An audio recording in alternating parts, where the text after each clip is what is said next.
ಓಂ ನಮಃ ಸಿದ್ಧೇಭ್ಯಃ ಓಂ ನಮಃ ಸಿದ್ಧೇಭ್ಯಃ ಓಂ ನಮಃ ಸಿದ್ಧೇಭ್ಯಃ ನಮೋ ಅರಿಹಂತಾನಂ ನಮೋ ಸಿದ್ಧಾಣಂ ನಮೋ ಆಯಿರ್ಯಾಣಂ ನಮೋ ಉವಜ್ಜಾಯಾಣಂ ನಮೋ ಲೋಯೇ ಸೌವಸಾಹುನಂ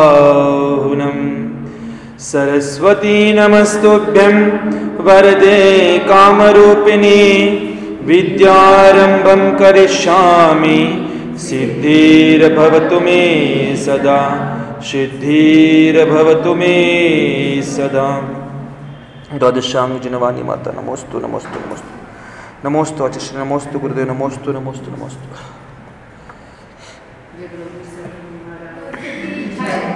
ಸದ್ಧರ್ಮ ಭವ್ಯ ಜೀವಿಗಳೇ, ಮಧ್ಯಾಹ್ನದ ಸಮಯದಲ್ಲಿ ಶ್ರೀ ಅಮಿತ್ ಗತಿ ಆಚಾರ್ಯ ವಿರಚಿತ ಮರಣಕಂಟಿಕಾ ನಾಮಕ ಒಂದು ಮಹಾನ್ ಗ್ರಂಥದ ಅಧ್ಯಯನ ನಾವಿಲ್ಲಿ ಮಾಡ್ತಿದ್ದೇವೆ. ಆ ಗ್ರಂಥದಲ್ಲಿ ಭಕ್ತ ಪ್ರತ್ಯಾಖ್ಯಾನ ಮರಣ ಅಧಿಕಾರ ಪ್ರಾರಂಭ ಆಗಿದೆ. ಅದರಲ್ಲಿ ಅರ್ಹಂ ಆದಿ ಅಧಿಕಾರದ ಬಗ್ಗೆ ನಾವು ಚರ್ಚೆ ಮಾಡ್ತಾ ಇದ್ದೀವಿ. 40 ಪ್ರಕಾರದ ಅರ್ಹಂ ಆದಿ ಅಧಿಕಾರಗಳನ್ನು ಹೇಳಿ ಧರ್ಮದ ಬಗ್ಗೆ ಚರ್ಚೆ ಮಾಡ್ತಾ ಇರುವಾಗ ನಿನ್ನೆ ತನಕ ಎಷ್ಟನೇದು ಭಾವನಾ ಅಧಿಕಾರ ಆಗಿದೆ. ಇನ್ನು ಮುಂದೆ ನಿನ್ನೆ ಇಲ್ಲಿ ಭಾವನಾದಲ್ಲಿ 5 ಭಾವನೆಗಳನ್ನು ಹೇಳಿದ್ರು. ಯಾವ್ಯಾವ ಭಾವನೆಗಳನ್ನ ಹೇಳಿದ್ರು? ಕಾಂದರ್ಪ್ಯ, ಕಿಲ್ವಿಷ, ಅಭಿಯೋಗ್ಯ, ಆಸುರಿ ಮತ್ತು ಸಮೋಹಿ, ಈ 5 ಭಾವನೆಗಳನ್ನು ಹೇಳಿದರು. ಕೊನೆಯದಾಗಿ ಛಟಿ ಭಾವನಾ ಅಂತ ಒಂದು ಬರುತ್ತೆ, ಆರನೇ ಭಾವನಾ ಅಂತ ಒಂದು ಹೇಳಿದ್ರು. ಯಾವುದು? ಸಂಕ್ಲೇಶ ರಹಿತ ऐसी ग्राह्य भावना 5 प्रकार की है. ಏನು ಹೇಳ್ತಾರೆ ಇಲ್ಲಿ? जो संक्लेश रहित है ऐसी ग्राह्य भावना 5 प्रकार की है. तपो भावना, ज्ञान भावना, सत्व भावना, ಏಕಲ್ ಭಾವನಾ, ಧೃತಿ ಭಾವನಾ ಅಂತ ಇಲ್ಲಿ 5 ಪ್ರಕಾರದ ಭಾವನೆಗಳನ್ನು ಹೇಳ್ತಾರೆ. ಇಲ್ಲಿ ಯಾವುದು? 6ನೇ ಭಾವನೆಯಲ್ಲಿ 5 ಭಾವನೆಗಳು. ಯಾವ್ಯಾವುದು? ಸಂಕ್ಲೇಶ ರಹಿತ ಭಾವನಾ ಅಂತ ಹೇಳ್ತಾರೆ. ಅದಕ್ಕೆ 5 ಪ್ರಕಾರದ ಭಾವನೆಗಳು ಯಾವ್ಯಾವ? ಸಂಕ್ಲೇಶ ರಹಿತ 5 ಪ್ರಕಾರದ ಗ್ರಾಹ್ಯ ಭಾವನಾ. ಗ್ರಾಹ್ಯ ಅಂದ್ರೇನ? ಸ್ವೀಕಾರ ಮಾಡಿಕೊಳ್ಳುವಂಥದ್ದು. ಇದು ತ್ಯಾಗ ಮಾಡುವಂಥ ಭಾವನೆಗಳು. ಇದು ಗ್ರಾಹ್ಯ ಭಾವನಾ ಅಂತ ಹೇಳ್ತಾರೆ. ಇಲ್ಲಿ ಗ್ರಾಹ್ಯ ಅಂದ್ರೆ ಯೋಗ್ಯವಾದ ಭಾವನೆಗಳು ಅವೆಲ್ಲ. ತಪೋ ಭಾವನಾ, ಜ್ಞಾನ ಭಾವನಾ, ಸತ್ವ ಭಾವನಾ, ಏಕಲ್ ಭಾವನಾ, ಧೃತಿ ಭಾವನಾ, ಹೀಗೆ 5 ಪ್ರಕಾರದ ಭಾವನೆಗಳು ಇಲ್ಲಿ ಹೇಳ್ತಾರೆ. संसार से भयभीत साधु को इन भावनाओं को भाना चाहिए. ಸಂಸಾರದ ಬಗ್ಗೆ ಭಯ ಇರುವಂತ ಆ ಸಾಧುಗಳು ಈ ಭಾವನೆಗಳನ್ನ ಭಾವಿಸಬೇಕು ಅಂತ ಇಲ್ಲಿ ಹೇಳ್ತಾರೆ. ಭಾವಾರ್ಥ: बार बार चिंतन या अभ्यास को भावना कहते हैं. ಪದೇ ಪದೇ ಚಿಂತನೆ ಮಾಡೋದು ಅಥವಾ ಅಭ್ಯಾಸ ಮಾಡುವುದು ಅದಕ್ಕೆ ಏನಂತ ಹೇಳ್ತಾರ? ಭಾವನಾ ಅಂತ ಹೇಳ್ತಾರ. ತಪಶ್ಚರಣ ಕಾ ಅಭ್ಯಾಸ ತಪೋ ಭಾವನಾ ಹೇ. ತಪಶ್ಚರಣದ ಅಭ್ಯಾಸ ಮಾಡೋದಂದ್ರೆ ಏನದು? ತಪೋ ಭಾವನಾ ಅಂತ ಇದೆ. ಜ್ಞಾನ ಶ್ರುತ ಕಾ ಅಭ್ಯಾಸ ಕರ್ನಾ ಜ್ಞಾನ ಭಾವನಾ ಹೇ. ಜ್ಞಾನ ಶ್ರುತದ ಅಭ್ಯಾಸ ಮಾಡೋದಂದ್ರೆ ಜ್ಞಾನ ಭಾವನಾ ಇದೆ. ನಿರ್ಭಯತಾ ಕಾ ಅಭ್ಯಾಸ ಸತ್ವ ಭಾವನಾ ಹೇ. ನಿರ್ಭಯತೆಯ ಅಭ್ಯಾಸ ಮಾಡೋದ್ರೆ ಸತ್ವ ಭಾವನಾ ಅಂತ ಹೇಳ್ತಾರ. मैं अकेला ही हूं ऐसा ಏಕತ್ವ का ಅಭ್ಯಾಸ ಏಕತ್ವ ಭಾವನಾ ಹೇ. ಅದಕ್ಕೆ ಏಕಲ್ ಭಾವನಾ ಅಂತ ಕೂಡ ಅನ್ಬಹುದು. ನಾನು ಒಬ್ಬನೇ ಇದ್ದೀನಿ, ನನಗೆ ಯಾವುದೂ ಪರದ್ರವ್ಯದ ಸಂಬಂಧ ಇಲ್ಲ ಅನ್ನುವಂಥ ಈ ಭಾವನೆಗೆ ಏಕತ್ವಗ ಅಭ್ಯಾಸ ಮಾಡುವಂಥವರಿಗೆ ಏಕಲ್ ಭಾವನಾ ಅಂತ ಕೂಡ ಹೇಳ್ತಾರೆ. ಇಲ್ಲಿ ಕಷ್ಟ ಆದಿ ಮೇ ಧೈರ್ಯ ರಖನೆ ಕಾ ಅಭ್ಯಾಸ ದ್ಯುತಿ ಬಲ ಭಾವನಾ ಹೇ. ಕಷ್ಟಗಳ ಬಂದಾಗ, ಕಷ್ಟ ಆದಿಗಳಿದ್ದಾಗ ಧೈರ್ಯದಿಂದ ಇರುವುದು, ಧೈರ್ಯದಿಂದ ಇರಲಿಕ್ಕೆ ಪ್ರಯತ್ನ ಮಾಡೋದು, ಅಭ್ಯಾಸ ಮಾಡೋದು, ಅದಕ್ಕೆ ಧೃತಿ ಬಲ ಭಾವನಾ ಅಂತ ಹೇಳ್ತಾರೆ. ಅದಕ್ಕೆ ಧೃತಿ ಭಾವನಾ ಅಂತ ಕೂಡ ನೀವು ತಿಳ್ಕೊಳ್ಬಹುದು. ಈ ಪ್ರಕಾರ 5 ಭಾವನೆಗಳನ್ನ ಇಲ್ಲಿ ಹೇಳ್ತಾ ಇದ್ದಾರೆ. ತಪೋ ಭಾವನಾ ಸೇ ದಮಿತ ಹುಯಿ ಇಂದ್ರಿಯ ವಶ ಹೋ ಜಾತಿ ಹೇ. ತಪ ಭಾವನೆಯಿಂದ ಏನಾಗತ್ತೆ ಅಂತಂದ್ರೆ ದಮಿತ ಹುಯಿ ಇಂದ್ರಿಯ, ಏನು ನಿಮಗೆ ಇಂದ್ರಿಯಗಳಿದಾವ, ಈ ಇಂದ್ರಿಯಗಳನ್ನ ನಾವೇನು ಮಾಡ್ಬೋದು, ತನ್ನ ವಶದಲ್ಲಿ ಇಟ್ಕೊಳ್ಳಿಕ್ಕೆ ಸಾಧ್ಯತೆ ಇರುತ್ತೆ. इस तप भावना रूप विधान के द्वारा साधु इंद्रियाचार्य अर्थात इंद्रियों का शिक्षा देने वाला होता है और वह समाधान अर्थात रत्नत्रय में प्रवृत्त हो जाता है. ಮುಖ್ಯವಾಗಿ ಈ 5 ಇಂದ್ರಿಯಗಳನ್ನ ತನ್ನ ಹತೋಟಿಯಲ್ಲಿ ಇಟ್ಟುಕೊಳ್ಬೇಕು, ತನ್ನ ಕಂಟ್ರೋಲ್ದಲ್ಲಿ ಇಟ್ಕೊಳ್ಬೇಕು.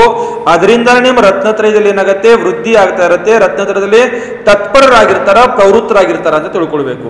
ಇಂದ್ರಿಯಗಳು ನಮ್ಮ ಕಂಟ್ರೋಲ್ದಲ್ಲಿ ಇಲ್ಲಾಗಿದ್ದೀವಿ ಅಂದ್ರೆ ನಾವೇನು ಮಾಡ್ಲಿಕ್ಕೆ ಸಾಧ್ಯವಿಲ್ಲ. ಈ 5 ಇಂದ್ರಿಯಗಳನ್ನ ಮೊದಲು ಮುಖ್ಯವಾಗಿ ಇಟ್ಕೊಳ್ಬೇಕು, ನಮ್ಮ ಕಂಟ್ರೋಲ್ದಲ್ಲಿ ಇಟ್ಕೊಳ್ಬೇಕು. ಅರ್ಥ ಆಗ್ತಾ ಇದೆಯಾ ಜಯಂತಿಯಮ್ಮ?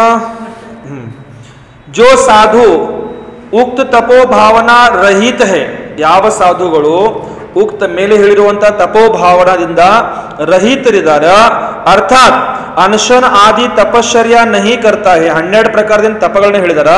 ಈ 12 ಪ್ರಕಾರದ ತಪಗಳನ್ನ ಮಾಡೋದಿಲ್ಲ. ವಹ ಇಂದ್ರಿಯ ಸುಖ ಮೇ ಆಸಕ್ತ ಹೋತಾ ಹೇ, ಅವ್ರಿಗೇನಿರುತ್ತೆ, ಇಂದ್ರಿಯ ಸುಖದಲ್ಲಿ ಅವರು ಆಸಕ್ತರಾಗಿರ್ತಾರ, ಆಸಕ್ತ ಹೋತಾ ಹೇ. ಪರಿಚಯ ಉಸೆ ಪರಾಜಿತ್ ಕರ್ ದೇತಿ ಹೇ.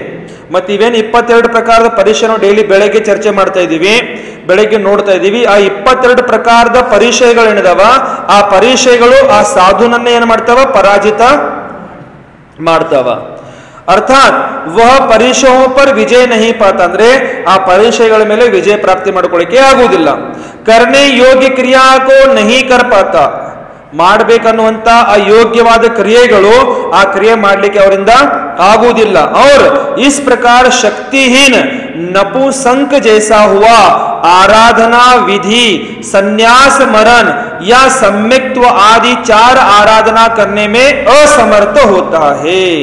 ಈ ತಪೋಭಾವನ ಯಾರು ಮಾಡುವುದಿಲ್ಲ, ತಪೋಭಾವನಾದ ಪಾಲನೆ ಯಾರು ಮಾಡುವುದಿಲ್ಲ, ಅಂತಹ ಸಾಧುಗಳಿಗೆ ಇಲ್ಲಿ ಹೇಳ್ತಾ ಇದ್ದಾರ. ಅಂತಹ ಸಾಧುಗಳು ಅನ್ಶನ್ ಆದಿ ತಪಶ್ಚರ್ಯ ಮಾಡುವುದಿಲ್ಲ, ಇಂದ್ರಿಯ ಸುಖಮೇ ಆಸಕ್ತ ಹೋತಾಯ, ಅವ್ರು ಯಾರು ಇರ್ತಾರ, ಇಂದ್ರಿಯಗಳ ಸುಖದಲ್ಲಿ ಆಸಕ್ತರಾಗಿರ್ತಾರ. ಪರಿಚಯ ಉಸೆ ಪರಾಜಿತ್ ಕರ್ತಿ ಹೇ, ಪರಿಚಯಗಳೆಲ್ಲ ಏನ್ ಮಾಡ್ತಾವ, ಅವ್ರನ್ನ ಪರಾಜಿತ ಮಾಡಿಬಿಡ್ತಾವ, ಅಂದ್ರೆ ಪರಿಚಯಗಳ ಮೇಲೆ ವಿಜಯ ಪ್ರಾಪ್ತಿ ಮಾಡ್ಕೊಳಕ್ ಆಗುದಿಲ್ಲ. ಕರ್ಣೆ ಯೋಗ ಕ್ರಿಯಾಕೋ ನಹಿ ಕರ್ಪತ, ಮಾಡಬೇಕನ್ನುವಂತ ಯೋಗ ಕ್ರಿಯೆಗಳನ್ನ ಮಾಡ್ಲಿಕ್ಕೆ ಆಗುವುದಿಲ್ಲ. और ಅದರ ಜೊತೆಗೆ ಶಕ್ತಿಹೀನನಾಗಿ ನಪುಂಸಕ ಜೈಸಾ ಹುವಾ, ನಪುಂಸಕರ ತರ ಆರಾಧನಾ ವಿಧಿ, ಆರಾಧನೆಗಳಿನ ವಿಧಿಗಳಿದಾವ, 4 ಪ್ರಕಾರದ ಆರಾಧನೆಗಳು. ಅದರ ವಿಧಿಗಳು ಅಂದ್ರೆ ಸನ್ಯಾಸ ಮರಣ ಅಥವಾ ಸಮ್ಯಕ್ತ್ವ ಆದಿ 4 ಆರಾಧನಾ, ಸಮ್ಯಕ್ತ್ವಾದಿ 4 ಆರಾಧನೆಗಳೇನಿದಾವ, ಕರ್ನೆ ಮೇ ಅಸಮರ್ಥ ಹೋತಾ ಹೇ, ಆ 4 ಆರಾಧನೆ ಮಾಡೋದ್ರಲ್ಲಿ ಏನಿರ್ತಾರೆ ಲಕ್ಷ್ಮೀಕ, ಅವರು ಅಸಮರ್ಥರಾಗಿರ್ತಾರ. ಅದಕ್ಕೆ ತಪೋಭಾವನ ಮಾಡಬಾರ್ದು ಅಂತ ತಿಳ್ಕೊಳ್ಬೇಕಿಲ್ಲಿ. ಏನ್ ಮಾಡ್ಬೇಕು, ಮಾಡಬಾರ್ದ ಹೇಳ್ಬೇಕಲ್ಲ. ನೀವು ಮಲ್ಕೊಂಡಿದ್ರೋ, ನಿದ್ದೆಲಿದ್ರೋ, ಜಾಗೃತಿ ಇದ್ರೋ ನೋಡ್ಬೇಕಲ್ಲ ನಾವ, ಹೌದಲ್ಲ ಅಜ್ಜಿ ನಗೋಡ್ತಾರ. ಓಹೋ, ಈ ಮಹಾರಾಜರದ ಕತೆ ಬೆಳಗ್ಗೆ ಒಂದು ಮೂಡಲ್ಲಿ ಇರ್ತಿದ್ದೆ, ಮಧ್ಯಾಹ್ನ ಒಂದು ಮೂಡಲ್ಲಿ ಇರ್ತಿದ್ದೆ, ಸಂಜೆ ಒಂದು ಮೂಡಲ್ಲಿ ಇರ್ತಿದ್ದೆ, ರಾತ್ರಿ ಒಂದು ಮೂಡಲ್ಲಿ ಇರ್ತಿದ್ದೆ. ಯಾವ ಮೂಡಲ್ಲಿ ಯಾವಾಗ ಇರ್ತಾರ ಅವ್ರಿಗೆ ಗೊತ್ತಿರಲ್ಲ. ಈ ವೀರ ಸಾಗರನ ಕತೆ ಹೌದಲ್ರಿ ಜಯಂತಿಯಮ್ಮ? ಯಾವ ಮೂಡಲ್ಲಿ ಹೇಗೆ ಇರ್ತಾರ ಅವಂಗ ಗೊತ್ತಿರಲ್ಲ, ನಿಮಗೆ ಅಂತ ಗೊತ್ತಾಗೋದು. ಸಂಪತ್ತಿಗೆ ಸವಾಲು ಹಾಕೋರು ನೋಡಿ ನೀವು. ಇಲ್ಲಿ ಏನ್ ಹೇಳ್ತಾರೆ ಅಂದ್ರೆ ಮುಂದೆ ಮತ್ತೆ ಅದಕ್ಕೆ ನೋಡಿ 12 ಪ್ರಕಾರದ ತಪಗಳಿದಾವಲ್ಲ, ಮುಖ್ಯವಾಗಿ ಆ ತಪಗಳನ್ನ ಭಾವಿಸ್ತಾ ಇರ್ಬೇಕಂತ ಹೇಳ್ತಾರೆ. ಪದೇ ಪದೇ ಅದರ ಆಚರಣೆ ಮಾಡ್ತಾ ಇರ್ಬೇಕಂತಾರೆ. ಅನುಶನ, ಔಮೋದರ್ಯ, ವೃತ್ತಿ ಪರಿಸಂಖ್ಯಾನ ಆದಿ ಇವೇನು 12 ಪ್ರಕಾರದ ಅಂತರಂಗ ಮತ್ತು ಬಹಿರಂಗ ತಪಗಳಿದಾವ, ಈ ತಪಗಳನ್ನ ಮುನಿಗಳು ಮಾಡ್ತಾ ಇರಬೇಕು. ಕಂಪಲ್ಸರಿ ಅಂತ ಹೇಳಿದಾರೆ ಇಲ್ಲಿ. ಕಂಪಲ್ಸರಿ ಆ ತಪಗಳ ಭಾವನೆ ಅವರು ಮಾಡ್ತಾ ಇರಬೇಕು ಅಂತ ತಿಳ್ಕೊಳ್ಬೇಕು. जिस प्रकार सदा जिसको सुख में लालित किया है, सवारी आदि परिक्रिया जिससे नहीं कराई है, ऐसा अश्व युद्ध स्थल में कार्य में लगाने पर भी अपने कार्य करने में समर्थ नहीं होता है. कुदरे उदाहरण ಕೊಟ್ರಲ್ಲಿ, ಕುದುರೆದು ಅಶ್ವದ ಉದಾಹರಣೆ ಕೊಡ್ತಾರ. ಆ ಅಶ್ವವನ್ನು, ಆ ಕುದುರೆಯನ್ನು ಯಾವುದೇ ಕ್ರಿಯೆಗೆ ಉಪಯೋಗ ಮಾಡಿಕೊಂಡಿಲ್ಲ.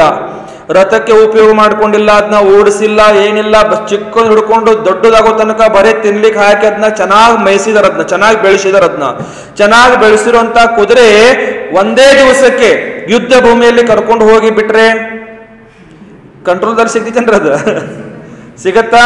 ಕುದುರೆ ಕಂಟ್ರೋಲ್ದಲ್ಲಿ ಸಿಗೋಕೆ ಸಾಧ್ಯವಿಲ್ಲ. ಯಾಕಂದ್ರೆ ಅದಕ್ಕೆ ಏನು ಅಭ್ಯಾಸನೇ ಇಲ್ಲ, ಅದಕ್ಕೆ ಯಾವುದೇ ಅಭ್ಯಾಸನೇ ಇಲ್ಲ. ಅದಕ್ಕೆ ಹೇಗ್ ಮಾಡಬೇಕು, ಏನ್ ಮಾಡಬೇಕು, ಯಾವ ಕಡೆ ಹಗ್ಗ ಎಳೆದ್ರೆ ಯಾವ ಕಡೆ ತಿರುಗಬೇಕು, ಲಗಾಮ್ ಹಾಕಬೇಕು, ಅದು ಲಗಾಮ್ ಎಲ್ಲಿ ಹಾಕ್ತಾರ, ಅದಕ್ಕೆ ಏನು ಗೊತ್ತೇ ಇಲ್ಲ.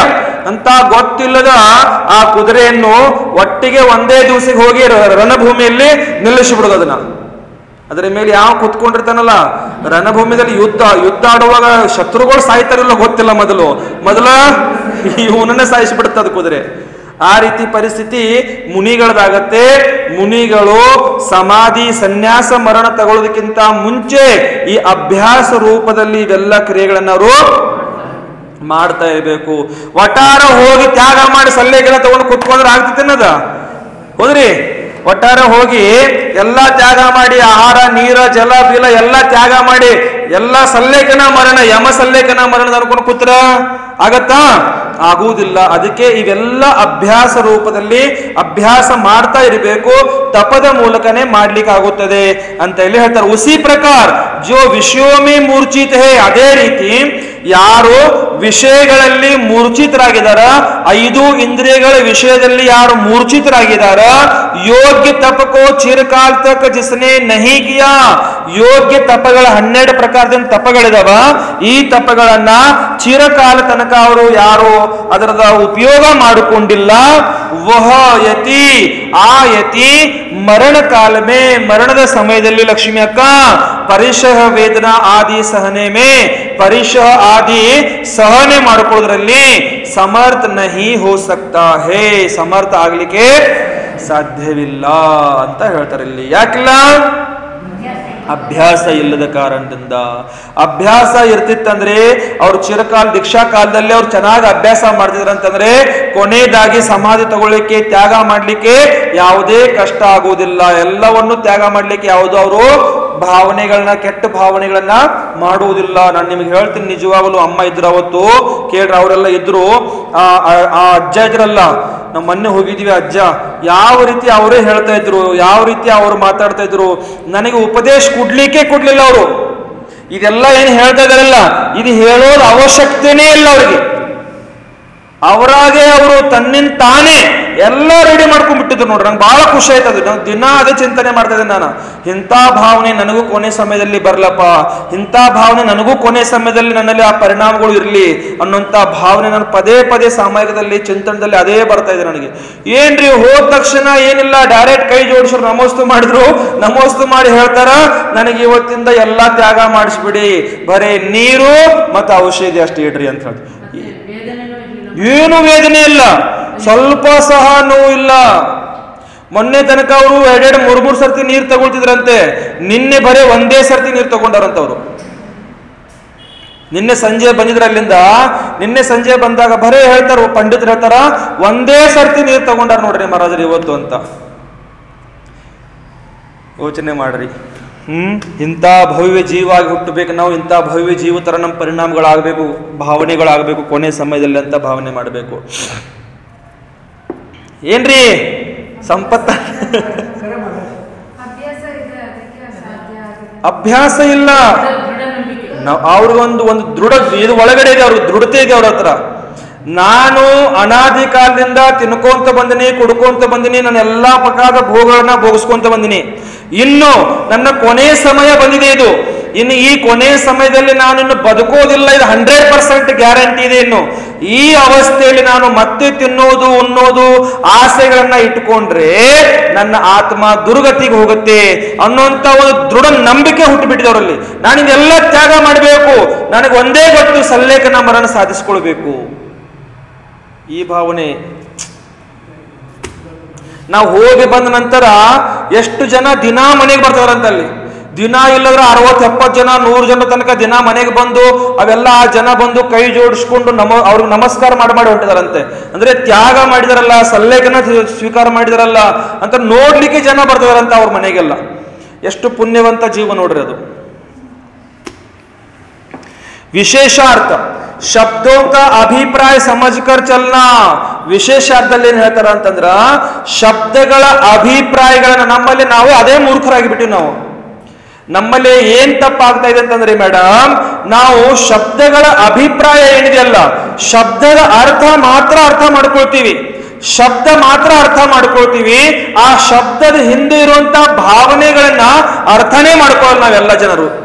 ನಮ್ಗೆ ಯಾರೋ ಬೈದ್ರು, ಬೈದವ್ರು ನೋಡೋರು, ಯಾಕೆ ಬೈದ್ರು, ಆ ಬೈಯೋದು ಹಿಂದೆ ಅಭಿಪ್ರಾಯ ಏನಿದೆ ಅನ್ನೋಂಥ ಯೋಚನೆ ನಮಗೆ ಇರುವುದೇ ಇಲ್ಲ. ನಾವು ಅಷ್ಟು ಮೂರ್ಖರಾಗಿ ಬಿಟ್ಟಿವೀಗ, ಅಷ್ಟು ಅಜ್ಞಾನಿ ಅಲ್ಪಜ್ಞಾನಿ ಆಗಿಬಿಟ್ಟಿದೆ ನಾವೀಗ. ಯಾಕೆ, ಎಂತ ಅದ್ರ ಅಭಿಪ್ರಾಯ, ಅದ್ರ ಹಿಂದಿನ ಭಾವನೆಗಳೇನಿದಾವ ನಾವು ಯಾರೂ ಅರ್ಥ ಮಾಡ್ಕೊಳ್ತಿಲ್ಲ. ಬಹಳ ಮುಖ್ಯವಾಗಿದ್ದು ನಾವಿಲ್ಲಿ ಹೇಳ್ತಾರ, ಈ ಶಬ್ದದ ಅಭಿಪ್ರಾಯ ಇಲ್ಲಿ ಬೇರೆ ವಿಷಯದಲ್ಲಿ ಇದೆ, ಆದ್ರೆ ನಾನು ಹೇಳ್ತಾ ಇರೋದು ನಿಮ್ಗೆ ಉದ್ದೇಶ ಇಲ್ಲಿ ಶಬ್ದೋ ಕಾ ಅಭಿಪ್ರಾಯ ಸಮಜ್ಕರ್ ಚಲ್ನಾ, दौड़ना, कूदना इत्यादि कार्यों का जिसे अभ्यास नहीं कराया है, केवल सुख से पुष्ट किया है, ऐसा घोड़ा युद्ध भूमि में युक्त कार्य नहीं कर पाता. स्वामी को सहायता नहीं देकर उल्टे वहां से भाग जाता है. ಶಬ್ದಗಳ ಅಭಿಪ್ರಾಯ ತಿಳಿದುಕೊಂಡು ನಾವು ನಡೆಯೋದಿರ್ಲಿ, ಓಡೋದಿರ್ಲಿ, ಕೂತ್ಕೊಳ್ಳೋದಿರ್ಲಿ, ಜಿಗಿಯೋದಿರ್ಲಿ ಅನ್ನುವಂತ ಆ ಅಭ್ಯಾಸ ಆ ಕುದುರೆಗೆ ಇಲ್ಲಾಗಿತ್ತಂತಂದ್ರ ಅದೇನ್ ಮಾಡತ್ತೆ, ಆ ಕಾರ್ಯಗಳ ಅದಕ್ಕೆ ಅಭ್ಯಾಸನೇ ಇಲ್ಲ. ಹೇಗೆ ನಡೆಯೋದು, ಮಾತಿನ ಮೇಲೆ ನಡಿಬೇಕು, ಓಡಂದ್ರೆ ಓಡಬೇಕು, ನಿಂದ್ರಂದ್ರೆ ನಿಂದಬೇಕು, ಜಿಗಿ ಅಂದ್ರೆ ಜಿಗಿಬೇಕು, ಕೂತ್ಕೊಂಡ್ರೆ ಕೂತ್ಕೊಳ್ಬೇಕು ಅನ್ನೋಂಥ ಎಲ್ಲ ಅಭ್ಯಾಸ ಅದಕ್ಕೆ ಕಲಿಸ್ಕೊಟ್ಟಿರ್ತಾರ ಕುದುರೆಗೆ. ಆ ಕುದುರೆಗೆ ಆ ಶಬ್ದದ ಅಭಿಪ್ರಾಯನೇ ಗೊತ್ತಿಲ್ಲ, ಅದ್ರ ಹಿಂದೆ ಇರುವಂತ ಅಭಿಪ್ರಾಯ ತಿಳ್ಕೊಂಡೇ ಇಲ್ಲ ಕುದುರೆ. ಆ ಕುದುರೆ ಏನ್ ಮಾಡತ್ತೆ ಯುದ್ಧ ಭೂಮಿಯಲ್ಲಿ, ಆ ಮಾಲೀಕನಿಗೆ ಸಹಕಾರ ಅಂತೂ ಮಾಡೋದಿಲ್ಲ, ಉಲ್ಟಾ ಅವನು ಕೆಳಗೆ ಹಾಕಿ ಓಡಿ ಹೋಗ್ಬಿಡುತ್ತೆ ಅದ. ಆ ರೀತಿ ಪರಿಸ್ಥಿತಿಯಲ್ಲಿ ಆಗತ್ತೆ. ठीक इसी तरह अदे प्रकार जिसने पूर्व काल में तप नहीं किया है, लक्ष्मी अक्का यारो पूर्व कालದಲ್ಲಿ ತಪ ಮಾಡಿರುವುದಿಲ್ಲ, क्षुधा आदि सहन नहीं किए है, क्षुधा हशुವು आदि उपवास आदि ಯಾರು ಮಾಡುವುದಿಲ್ಲ, तो वह साधु आ साधुनिಗೆ मरण काल में मरण कालದಲ್ಲಿ ಪರಿಶಃ आदि के सहन करने में ಪರಿಶಃ आदि सहन ಮಾಡೋದ್ರಲ್ಲಿ ಸಮರ್ಥ ಇರುವುದಿಲ್ಲ ಅಂತ ತಿಳ್ಕೊಳ್ಬೇಕಿಲ್ಲಿ. ಅದಕ್ಕೆ ಸಲ್ಲೇಖನ ತಗೊಳ್ಳೋದಕ್ಕಿಂತ ಮುಂಚೆ ವ್ರತ, ನಿಯಮ, ತಪ, ಸಾಧನೆ, ಉಪವಾಸ, ಅನುಶನ, ಔಮಧುರ್ಯ ಇವೆಲ್ಲ ವ್ರತಗಳನ್ನ 20 ಇಲ್ಲ 12 ತಪಗಳನ್ನ ಅವ್ರು ಏನ್ ಮಾಡಿಸ್ತಾರ, ಪಾಲನೆ ಮಾಡಿರ್ತಾರೆ. ಅದರ ಅಭ್ಯಾಸ ಆಗಿರುತ್ತೆ ಅವರಿಗೆ. ಉಪವಾಸ ಮಾಡೋದು, ಅನುಶನ ಮಾಡೋದು ಯಾವ ರೀತಿ ಹೇಳ್ತಿರ್ತಾರ ಅಂತಂದ್ರೆ, ತಿಂತಾ ಇದಾರೆ, ಶೋಧನೆ ಮಾಡಿದಾರೆ, ಆಸಕ್ತಿ ಪೂರ್ವಕ ಅದನ್ನ ಸೇವನೆ ಮಾಡ್ತಾ ಇದಾರೆ, ಅದನ್ನ ಶೋಧನೆ ಮಾಡಿ ಇನ್ನು ಬಾಯಲ್ಲಿ ಅರ್ಧ ಅಗಿತಾ ಇದಾರೆ, ಮತ್ತೆ ತುತ್ತು ಮಾಡಿ ಬಾಯಲ್ಲಿ ಹಾಕೊಳ್ಳೋರಿದ್ದಾರೆ, ಮುಂದೆ ಇನ್ನು ನೋಡ್ತಾ ಇದಾರೆ, ಕಣ್ಣಿಗೆ ಕಾಣಿಸ್ತಾ ಇದೆ. ಅದೇ ಸಮಯದಲ್ಲಿ ನಿರ್ಯಾಪಕ ಆಚಾರ್ಯ ಹೇಳ್ತಾರ, ಇದೇ ತುತ್ತಿನಿಂದ ಲಾಸ್ಟ್, ಇದ್ರ ಮುಂದೆ ಈ ವಸ್ತು ತಿನ್ನಂಗಿಲ್ಲ. ಏನ್ ಹೇಳ್ತಾರೆ ನಿರ್ಯಾಪಕಾಚಾರ್ಯರು, ಇದೇ ಲಾಸ್ಟು, ಕೈಯಲ್ಲಿರೋ ತುತ್ತು ಮಾತ್ರ ತಿನ್ಬೇಕಿನ್ನು, ಮುಂದೆ ಇರುವಂತ ತುತ್ತು ಅಷ್ಟೆಲ್ಲ, ಇನ್ನು ಜೀವನ ಪರ್ಯಂತ ಈ ವಸ್ತುವಿಂದ ನಿನಗೆ ತ್ಯಾಗ ಅಂತ ನಿರ್ಯಾಪಕಾಚಾರ್ಯ ಹೇಳ್ಬಿಡ್ತಾರ. ಅವಾಗ ಅದರ ಅಭ್ಯಾಸ ಇಲ್ಲಾಗಿತ್ತಂದ್ರ, ಅಭ್ಯಾಸ ಇಲ್ಲದ್ರೆ ಏನ್ ಮಾಡ್ಬೇಕು, ನಿರ್ಯಾಪಕಾಚಾರ್ಯ ಹೇಳಿದ ಮಾತಿಗೆ ಸಿಟ್ಟು ಬದ್ದು ಒಂದು ಹೊಡೆದು ಬೈದು ಹೊರಗೆ ಹಾಕಿ ಚೆನ್ನಾಗಿ ತಿಂದು ಓಡಿ ಬರುವಂತವ್ರ. ಆ ರೀತಿ ನಡೆಯುತ್ತೇನ್ರಿ ಇಲ್ಲಿ. ಸಮಾಧಿ ಅಂದ್ರೆ ಸಮಾಧಿ, ಏನು ಆದೇಶ ನಿರ್ಯಾಪಕಾಚಾರ್ಯ ಕೊಡ್ತಾರ ಆ ಆದೇಶದ ಪಾಲನೆ ಮಾಡ್ಲಿಕ್ಕೆ ಸಮರ್ಥನಾಗಿರ್ತಾರ ಅವರು ಶಪಕರು. ಆ ರೀತಿ ಅಭ್ಯಾಸ ಇಲ್ಲಾಗಿದ್ರೆ ಬಹಳ ಕಷ್ಟ ಆಗ್ಬಿಡುತ್ತೆ. ಅದಕ್ಕೆ ಅಭ್ಯಾಸ ಇರಬೇಕು ಅಂತ ಹೇಳ್ತಾರೆ ಇಲ್ಲಿ. ಯಾವುದಿದು ತಪೋಭಾವನದ ಬಗ್ಗೆ ಹೇಳ್ತಾರೆ ನೋಡ್ರಿ. ಇನ್ನು ಯಾವ ಭಾವನ ಯಾಕೆ ಇದು ತಪೋಭಾವನದ ಬಗ್ಗೆ ಇನ್ನೂ ಹೇಳ್ತಾ ಇದಾರ. जिस अश्व द्वारा पहले कूदना, इशारे पर चलना, शीत आदि सहना इत्यादि कार्यों को कराया गया है, सदा दुखों से वासित किया है, ऐसे अश्व को रणभूमि में ले जाने पर वह स्वामी के इशारे पर चलकर युद्ध में कार्यकारी होता है. ಯಾವ ಅಶ್ವ ಕುದುರೆಗೆ ಚೆನ್ನಾಗಿ ಎಲ್ಲಾ ಪ್ರಕಾರದ ಪ್ರಾಕ್ಟೀಸ್ ಕೊಟ್ಟಾರ, ಎಲ್ಲಾ ಪ್ರಕಾರದ ಅಭ್ಯಾಸ ಟ್ರೈನಿಂಗ್ ಕೊಟ್ಟಾರ, ಆ ಟ್ರೈನಿಂಗ್ ತಗೊಂಡಿರುವಂತ ಕುದುರೆ, ಆ ಸ್ವಾಮಿ, ಆ ಕುದುರೆ ಮಾಲೀಕ ಬರೇ ಇಶಾರ, ಕಣ್ಣಿನ ನೋಟದ ಮೇಲೆ, ಕಣ್ಣಿನ ಇದರ ಮೇಲೆನೆ ಕೆಲಸ ಮಾಡ್ತಾ ಇರ್ತದೆ ಕುದುರೆ. ಅದು ಆ ರೀತಿ ಟ್ರೈನಿಂಗ್ ಕೊಟ್ಟಿರ್ತಾರ. ಆ ಟ್ರೈನಿಂಗ್ ಕೊಟ್ಟಿರುವಂತ ಕುದುರೆ ಆ ಸ್ವಾಮಿಗೆ ಯಾವ ರೀತಿ ಬೇಕು ಆ ರೀತಿಯಾದ ಕೆಲಸ ಆ ಕುದುರೆ ಮಾಡ್ತಾ ಇರತ್ತೆ. ಉಸಿ ಪ್ರಕಾರ ಅದೇ ರೀತಿ ಇಂದ್ರಿಯೋं के विषयों से ಇಂದ್ರಿಯಗಳ ವಿಷಯದಿಂದ जो विरक्त है, ಯಾರು ವಿರಕ್ತರಾಗಿದ್ದಾರ, अनशन आदि योग्य तप को जिसने पूर्व काल में भली प्रकार से कर लिया है, अनशन आदि ಯೋಗ್ಯ ತಪಗಳನ್ನ ಯಾರು ಒಳ್ಳೆ ರೀತಿಯಿಂದ ಸಮೀಚೀನ ಪ್ರಕಾರದಿಂದ ಪೂರ್ವ ಕಾಲದಲ್ಲಿ ಮಾಡಿರುತ್ತಾರೆ, ವಹ ಸಾಧು, ಆ ಸಾಧುಗಳು, ಆ ಮುನಿಗಳು, ಆ ಶಪಕರಾಜರು ಮರಣ ಕಾಲಮೇ, ಮರಣದ ಸಮಯದಲ್ಲಿ ಪರಿಶಃ ಸಹನೆಮೆ, ಪರಿಶಯಗಳನ್ನ ಸಹಿಸೋದ್ರಲ್ಲಿ ಸಮರ್ಥರಾಗಿರುತ್ತಾರೆ ಅಂತ ತಿಳ್ಕೊಳ್ಬೇಕು. ಇಲ್ಲಿ ಅಭ್ಯಾಸ ಇಲ್ಲದ್ರೆ ಇಲ್ಲಿ ಏನೋ ಮಾಡಕ್ ಗೊತ್ತಿಲ್ಲ ನೋಡ್ರಿ.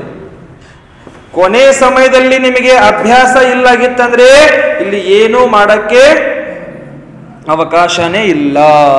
ಏನ್ ಮಾಡೋದು ಜಯಂತಿ ಅಮ್ಮ? ಅಭ್ಯಾಸ ಮಾಡ್ತೀರಾ? ಹಿಂಗಂದ್ರೆ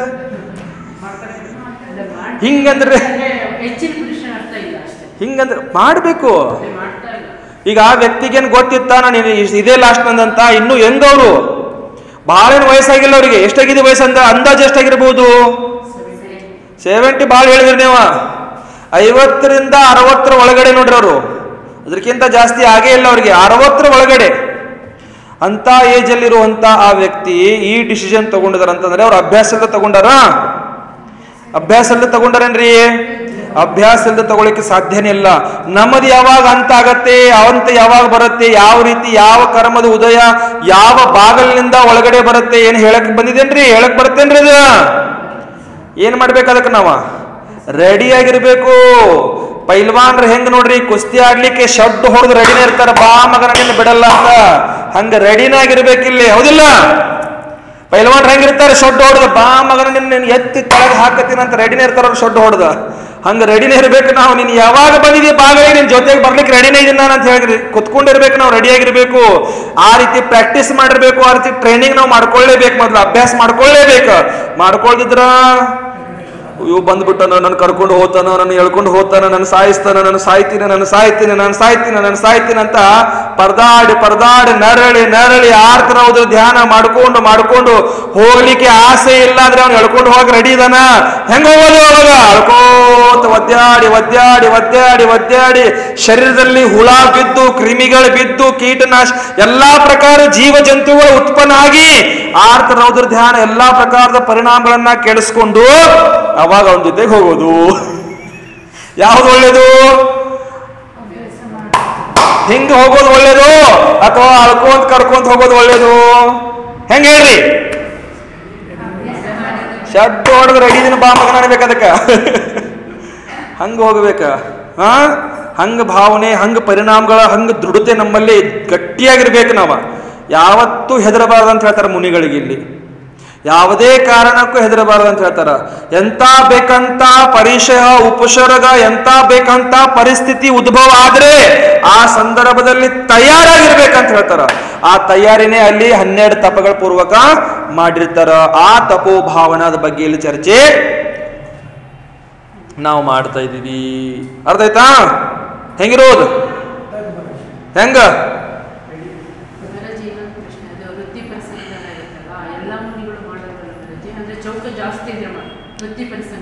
ವೃತ್ತಿ ಪರಿಸಂಖ್ಯಾನ ತಪ ಮಾಡ್ಲೇಬೇಕು. ಮಾಡೇ ಮಾಡ್ತಾರ. ಇಲ್ಲಿ ನಿಮ್ಗೆ ಅನಿಸ್ತಿರ್ಬೋದು ನಾವು ದಿನ ಚೌಕ ಹಸ್ತೀವ ಮಹಾರಾಜರು ಇಲ್ಲಿ ಮಾಡೋದೇ ಇಲ್ಲ ಅಂತ. ನಿಮಗ ಅನಿಸ್ತಿರ್ಬೋದು ಮಾಡೋದಿಲ್ಲ ಅಂತ. ವೃತ್ತಿ ಪರಿಸಂಖ್ಯಾನ ಇಲ್ಲಿ ಪರಿಸ್ಥಿತಿ ಹೇಗಿದೆ ಆ ರೀತಿ ನಾವು ಸಣ್ಣ ನಿಯಮಗಳನ್ನು ತಗೊಂಡೇ ಹೋಗ್ತಿರ್ತೀವಿ. ಅಲ್ಲಿ ವೃತ್ತಿ ಪರಿಸಂಖ್ಯಾನ ನಿಯಮ ತಗೊಳ್ಳೋದೇ ನಾವು ಆಹಾರಕ್ಕೆ ಹೋದ್ರೆ ನಮಗೆ ಇದೇ ಇಲ್ಲ. ಮತ್ತೊಂದು ಹೇಳ್ತೀನಿ ನಿಮಗೆ, ಭಗವತಿ ಆರಾಧನದಲ್ಲಿ ಆಚಾರ್ಯ ಭಗವಂತರು ಹೇಳಿದಾರ, ಈ 12 ತಪಗಳಿದಾವಲ್ಲ ಮೂಲತೆಯಿಂದ ಸಮಾಧಿಗೆ ಹತ್ರ ಇರೋರು ಮಾಡ್ಬೇಕಂತ ಹೇಳಿದಾರ. ಮೂಲತೆಯಿಂದ ಸಮಾಧಿಗೆ ಹತ್ರ ಇರೋರು ಮತ್ತು ಮೂಲ ಗುಣಗಳಲ್ಲಿ ಆಚಾರ್ಯರ ಗುಣಗಳು ಬರ್ತವೆ. ಮುನಿಗಳು ಉತ್ತರ ರೂಪದಲ್ಲಿ ಮಾಡಬೇಕು, ಉತ್ತರ ಗುಣಗಳಲ್ಲಿ ಮಾಡಬೇಕು. ಇವರ ಮೂಲ ರೂಪದಲ್ಲಿ ಮಾಡಲೇಬೇಕಂತ ನಿಯಮ ಇಲ್ಲ. ಉತ್ತರ ಗುಣಗಳಲ್ಲಿ ಅವರು ಮಾಡಬೇಕಂತ ಹೇಳ್ತಾರ. ಅದೇನ್ ದಿನ ಮಾಡ್ಲೇಬೇಕ, ಮಾಡಲೇನ ಆಗತ್ತೆ ವೃತ್ತಿ ಪರಿಸಂಖ್ಯಾನ ಅಂತೇನಿಲ್ಲ.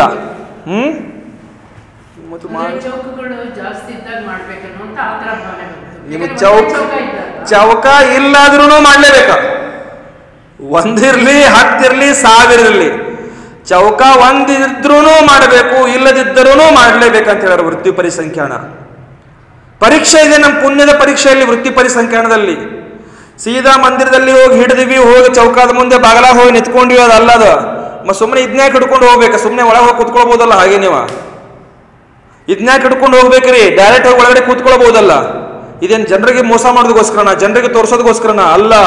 ಇದು ವಿಧಿ ಇದೆಯಲ್ಲ, ಇದು ಈ ವಿಧಿ ಸಹ ಇಟ್ಕೊಂಡು ಹೋಗುವಾಗ ಅವರು ಪುಣ್ಯದ ಪರೀಕ್ಷೆ ತಗೊಂಡು ಹೋಗಿರ್ತಾರಲ್ಲಿ, ಸಣ್ಣ ಪುಟ್ಟ ನಿಯಮಗಳನ್ನು ತಗೊಂಡೇ ಹೋಗಿರ್ತಾರ. ಸಿಕ್ಕಿದ್ರನೇ ಆಹಾರ, ಇಲ್ಲದಿದ್ರೆ ಯಾವಾಗ ಚಾಂಗ್ಬಲು ಹೆಂಗ್ ಮಾಡುದ್ರಿ? ಅಂತಾರ ಒಬ್ರು ಸಾಧುಗಳಿದ್ರು ಗೊತ್ತಾ, ಅಲ್ಲಿ ಶ್ರವಣ ಬೆಳಗೊಳದಲ್ಲಿ ಒಬ್ರು ಮುನಿಗಳಿದ್ರು ನೋಡ್ರಿ. ನನ್ನ ರೂಮದ ಪಕ್ಕದಲ್ಲಿ ನಿಂತರು ನೋಡ್ರಿ ಅವರು, ನನ್ನ ರೂಮದ ಪಕ್ಕದಲ್ಲೇ ನಿಂತರು. ಮಹಾರಾಷ್ಟ್ರದಿಂದ ಬಂದಿದ್ರು ಅವರು.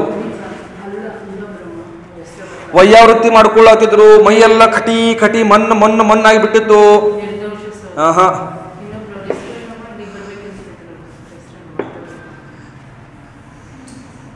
ಸುವಂದೆ ಸಾಗರ್ ಅವ್ರ ಹೆಸರು. ಏನ್ ನಿಮ್ಮದು ಕತೆ ನೋಡ್ರಿ. ಆಹಾರ ಕೊಟ್ಟಿದ್ದೀರಿ, ಸೇವೆ ಮಾಡಿದಿರಿ, ಮತ್ತು ಅವ್ರ ಹೆಸರು ಮರೆತು ಬಿಟ್ಟಿದ್ದೀರಿ. ನಾನು ಹಂಗೆ ಯಾರ್ದು ಮರೆಯಲ್ಲ, ಆಲ್ಮೋಸ್ಟ್ ಯಾರನ್ನೂ ಮರೆಯಲ್ಲ ನಾನು. ಸುವಂದೆ ಸಾಗರ್ ಅವ್ರ ಹೆಸರು. ಬಿಹಾರದಲ್ಲಿ ಸಹ ವೃತ್ತಿ ಪರಿಸಂಖ್ಯೆ ನಡ್ಕೊಂಡು ಹೋಗ್ತಿರ್ತಾರೆ. ನಿಯಮ ಕಂಪಲ್ಸರಿ ನಿಯಮ ಅಲ್ಲಿ. ನಾವು ಕೆಲವೊಂದು ಸರ್ತಿ ಅಡ್ಜಸ್ಟ್ರೇ ಮಾಡ್ಕೊಂಡು ಹೋಗ್ತಿರ್ತೀವಿ, ಏನಾರ ಇರ್ಲ ಕಡೆ ಹೋಗೋಣ ಕಡೆ ಅಂತ. ಬಿಹಾರದಲ್ಲಿ ಸಹ ಚೌಕಾ ಜೊತೆಗಿಲ್ಲ, ಏನಿಲ್ಲ, ಚೌಕಾ ಜೊತೆಗಿಲ್ಲ, ಗಾಡಿ ಜೊತೆಗಿಲ್ಲ, ಅಡಿಗೆ ಮಾಡೋರ್ ಜೊತೆಗಿಲ್ಲ. ಮತ್ತೆಂತ ಶ್ರಾವಕರು ಬಂದು ಮಾಡ್ರಿ, ನಾವು ಉಪವಾಸ ಹೋಗ್ತೀನಿ. ಹಂಗ ಯಾನ್ ಕಷ್ಟ ಇಲ್ಲ, ಬಹಳ ಕಷ್ಟ ಇದೆ ಇದು. ಏನು ಕಷ್ಟ ಇಲ್ಲ. ಪುಣ್ಯ ಇದ್ರೆ ಹುಡ್ಕೊಂಡು ಬರ್ಬೇಕು ನೀವು ನಮ್ಮನ್ನ. ಪುಣ್ಯ ಇದ್ರೆ ನಾವು ಏನಾಗಿದೆ ಅಂದ್ರೆ ಸೋಂಬೇರಿಗಳಾಗಿದ್ದೀವಿ. ಸತ್ಯ ಹೇಳೋದು, ನಾನು ನನ್ನ ಮುಖದ ನನ್ನ ನಾನೇ ಹೇಳ್ಕೊಳ್ತಾ ಇದ್ದೀನಿ. ನಾವು ಸೋಂಬೇರಿಗಳಾಗಿ ಬಿಟ್ಟಿದ್ದೀವಿ, ನಿಜವಾಗ್ಲೂ ಸೋಂಬೇರಿಗಳು. ಆ ಶ್ರಾವಕರು ಸರಿಯಾಗಿ ಡೊಬ್ಬಿಸ್ಬೇಕು. ಆ ಶ್ರಾವಕರನ್ನ ಮಾತಾಡ್ತಾರಲ್ಲ ಹಿಂದೆ ಮುಂದೆ ಎಲ್ಲರದ ಬಗ್ಗೆ, ಅವ್ರನ್ನ ಸರಿಯಾಗಿ ಮಾಡ್ಬೇಕು. ಅವ್ರನ್ನ ಅವಾಗ ಬುದ್ಧಿ ಬರ್ತವ್ರಿಗೆ. ನಾವೇನಾಗಿದೆ ಅಂದ್ರೆ ನಮ್ಮ ವ್ಯವಸ್ಥೆ ನಾವೇ ಮಾಡ್ಕೊಂಡು ಹೋಗ್ತಾ ಇದೀವಿ ನೋಡ್ರಿ. ನಮ್ಮ ವ್ಯವಸ್ಥೆ ನಾವೇ ಮಾಡ್ಕೊಂಡು ಹೋಗ್ತಾ ಇದೀವಲ್ಲ ಅಂತ ಮಾತಾಡೋರಿಗೆ ನಾವು ಅವಕಾಶ ಕೊಡ್ತಾ ಇದ್ದೀವಿ. ಮಾತಾಡೋರಿಗೆ ನಾವು ಅವಕಾಶ ಕೊಡ್ತಾ ಇದೀವಿ. ಅಲ್ಲಿ ಮಾತಾಡೋರನ್ನ ತಂದಲ್ಲಿ ಬರೋಬ್ಬರ ಸರಿಯಾಗಿ ನಿಲ್ಲಿಸ್ಬೇಕಲ್ಲಿ, ಬಂದು ನಿಂತ್ಕೊಳ್ರಿ ಮಕ್ಕಳೇ ಅಂತ. ಇಲ್ಲಿ ಈ ಪ್ರಕಾರ ಎಷ್ಟಾಯ್ತು? ಇನ್ನೂ ಇವತ್ತೇನು ಗಾಡಿ ಓಡ್ತಾನಿಲ್ಲ.